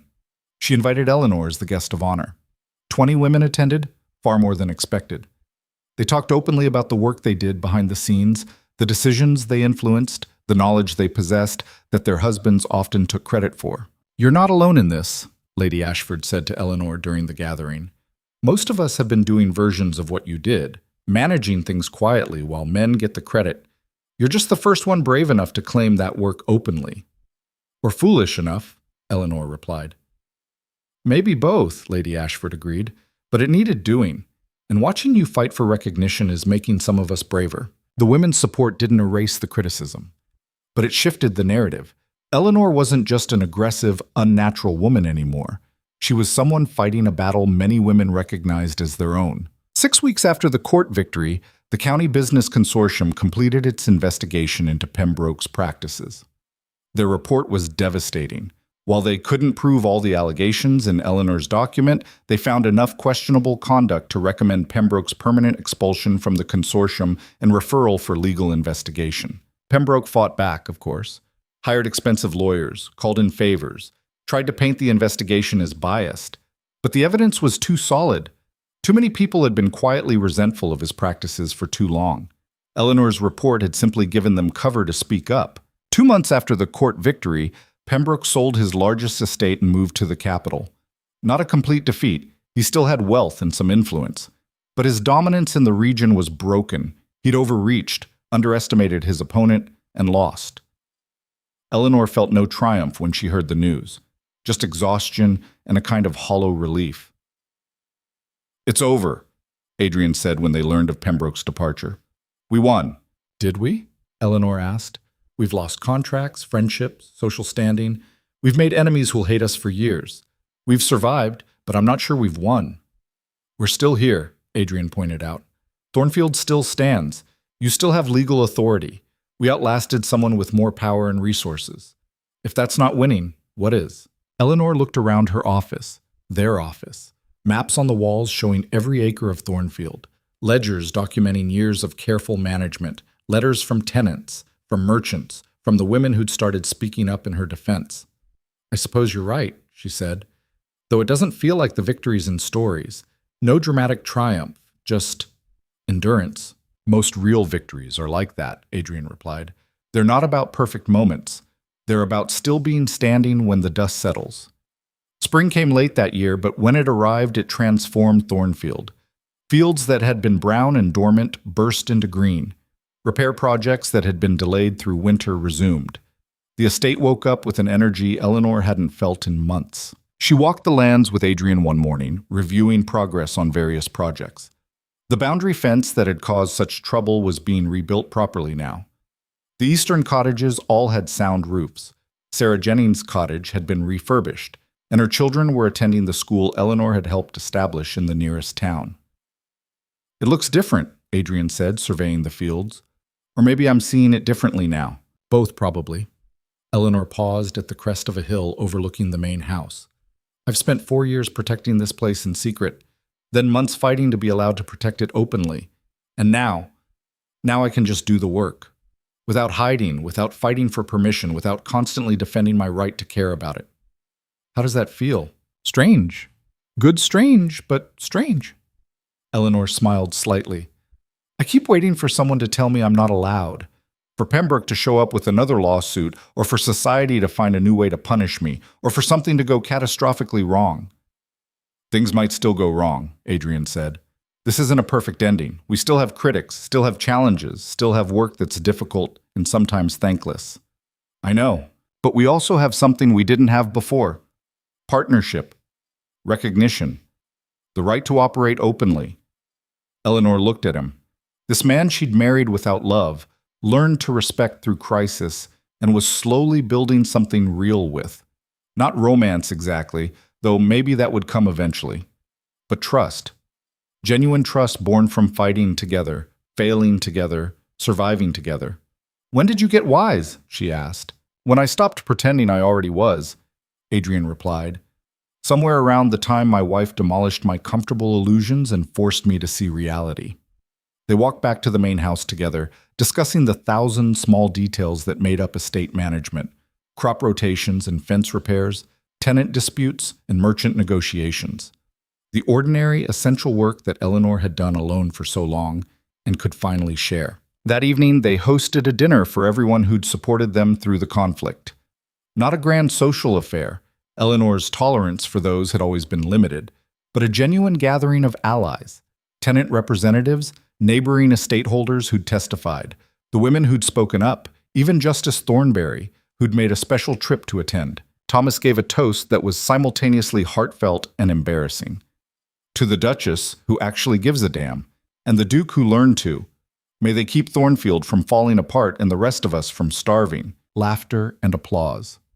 Eleanor felt her face heat, but also felt something warm settle in her chest. These people, complicated, imperfect, sometimes difficult people, had chosen to stand with her when it cost them. That mattered more than social acceptance from people who valued propriety over justice. Later, when the guests had left and the house had settled into quiet, Eleanor sat in her office, reviewing the next day's schedule. Adrian appeared in the doorway, looking comfortable in a way he never had in the first years of their marriage. "I found something you should see," he said, holding out a letter.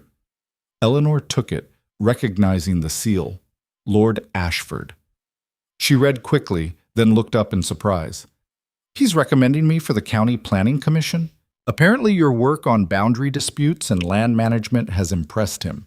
He thinks you'd be valuable on the commission that makes decisions about regional development." That's unprecedented. Women don't serve on planning commissions. Women didn't publicly claim authority over major estates until you did it, Adrian pointed out. Precedents are there to be broken. Eleanor read the letter again, feeling something shift in her understanding of what was possible. The County Planning Commission dealt with decisions affecting the entire region. Serving on it would give her influence beyond Thornfield, a voice in shaping policy and development. It would also make her even more visible, even more of a target for people who believed women shouldn't have such authority. "What do you think?" Adrian asked. Eleanor set down the letter, considering. 6 months ago, she would have declined automatically. Too risky, too visible, too likely to trigger backlash. But 6 months ago, she'd still been trying to operate from the shadows, still hoping to avoid direct conflict. Now? Now she'd survived the worst people could throw at her and was still standing. Now she had proof that she could fight publicly and win. Now she had allies who'd support her not despite her gender, but because of her competence. "I think," she said slowly, "I should accept. Carefully, with full awareness of the fight it'll cause, but accept." "Good," Adrian said, "because I already drafted your acceptance letter. I was just waiting for you to agree." Eleanor laughed, actually laughed, deep and genuine. "Presumptuous of you. I learned from the best." A year after the morning Eleanor had first exposed Adrian's ignorance and her own invisible authority, she stood in the county hall being sworn in as the first woman member of the Regional Planning Commission. The ceremony was controversial enough that protesters gathered outside, but inside, alongside the critics, were supporters. Women who'd watched her fight and been inspired. Men who'd seen her competence and respected it. People who believed authority should come from ability, not just from tradition. Sarah Jennings attended, sitting in the back with her children. Thomas represented the tenant families, looking uncomfortable in formal clothes but fiercely proud. Lady Ashford and several other estate holders' wives sat together, a visible statement of support. Adrian stood beside Eleanor as she took the oath, his presence a statement in itself. He'd transformed from an absent, ignorant duke to a genuine partner. Not perfect. He still made mistakes, still sometimes defaulted to old assumptions. But he tried. He learned. He chose growth over comfort. After the ceremony, as they left the hall through a crowd of mixed reactions, Eleanor caught sight of her reflection in a window. She looked different than she had a year ago. Not just older or more tired, though she was both. She looked solid, real, visible in a way that couldn't be erased. Back at Thornfield that evening, standing at the window of the office that was no longer a secret workspace, but an acknowledged center of authority, Eleanor thought about the journey from invisibility to recognition. It hadn't been smooth or easy. It had cost her socially, emotionally, physically. There had been moments when she'd wanted to give up, to go back to hiding, to let someone else carry the weight. But she'd chosen visibility instead, had claimed her work openly, fought for recognition, endured the consequences. And in doing so, had changed not just her own life, but potentially the lives of other women watching her fight. The office door stood open as it had since that spring morning when everything changed. Workers passed freely, bringing questions and problems to be solved. Adrian worked at the second desk he'd installed, reviewing contracts and learning estate management with genuine dedication. Mrs. Chen appeared with tea, placed it on Eleanor's desk with a small nod of respect that would have been unthinkable a year ago. Outside, Thornfield's land stretched into darkness. Every acre familiar, every tenant family known to her. She'd spent 4 years protecting this place in secret. Now she protected it openly, with legal authority and public recognition. It wasn't perfect. Peter Jennings' children still carried trauma from their father's violence. Pembroke's economic attacks had left lasting damage to some contracts. Social critics still whispered about the unnatural Duchess and her weak husband. The work remained difficult, the challenges never ending. But Eleanor had something she hadn't had before: the right to exist fully. To claim her work, use her name, wield her authority without hiding or apologizing. She'd fought for visibility and won. Not a perfect victory, not a clean ending, but real, lasting. Hers, Kote. Adrian appeared beside her at the window, following her gaze across the darkened estate. "What are you thinking about?" "That we survived," Eleanor said. "That Thornfield survived. That maybe we proved something worth proving." "What's that?" "That competence matters more than gender. That authority comes from work, not just from titles or tradition. That women can fight for recognition and win, even when the system is designed to keep them invisible." "You proved that," Adrian corrected. "I just learned to get out of your way and then support you." "That was crucial too," Eleanor said. "None of this would have worked if you'd kept fighting me. The fact that you chose partnership over pride made the difference." They stood together in comfortable silence. Two people who'd started as strangers bound by obligation and had forged something genuine through crisis and conflict. Not a fairy tale romance, but something perhaps more valuable. A partnership built on respect, trust, and shared purpose. A knock interrupted the moment. Henderson appeared, looking apologetic. "Your Grace, there's a situation with the western boundary markers. The surveyor says there's a discrepancy with Lord Hartwell's land." Eleanor smiled slightly. "Of course there is. Send him to my office in 10 minutes. I'll review the maps." After Henderson left, Adrian squeezed her shoulder. "Never boring, is it?" "Never," Eleanor agreed. "But at least now I can handle it openly, with my name on the decisions and my authority recognized." She moved to her desk, already pulling out the relevant survey maps, her mind shifting into the problem-solving mode that had sustained Thornfield for years. The work continued, as it always would. But now she did it in the light, with acknowledgement and legal backing. The office door remained open. Staff came and went freely. Eleanor's name appeared on documents alongside Adrian's, both signatures carrying equal weight. The estate functioned not through the fiction of a competent duke, but through the reality of a partnership between two imperfect people who'd learned to work together. Outside, spring darkness settled over Thornfield.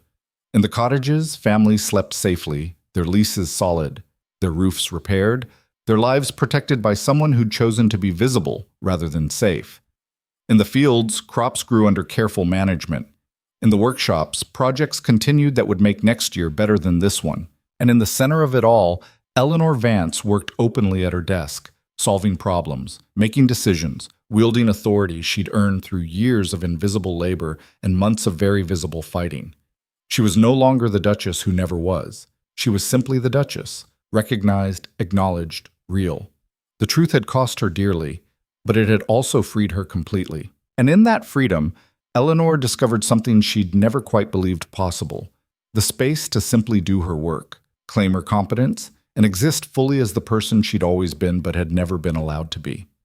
The office door stood open, the ledgers bore her signature, the estate thrived under her acknowledged authority, and Eleanor Vance, Duchess of Thornfield, finally visible after years in shadow, turned her attention to the next problem that needed solving, because the work never ended.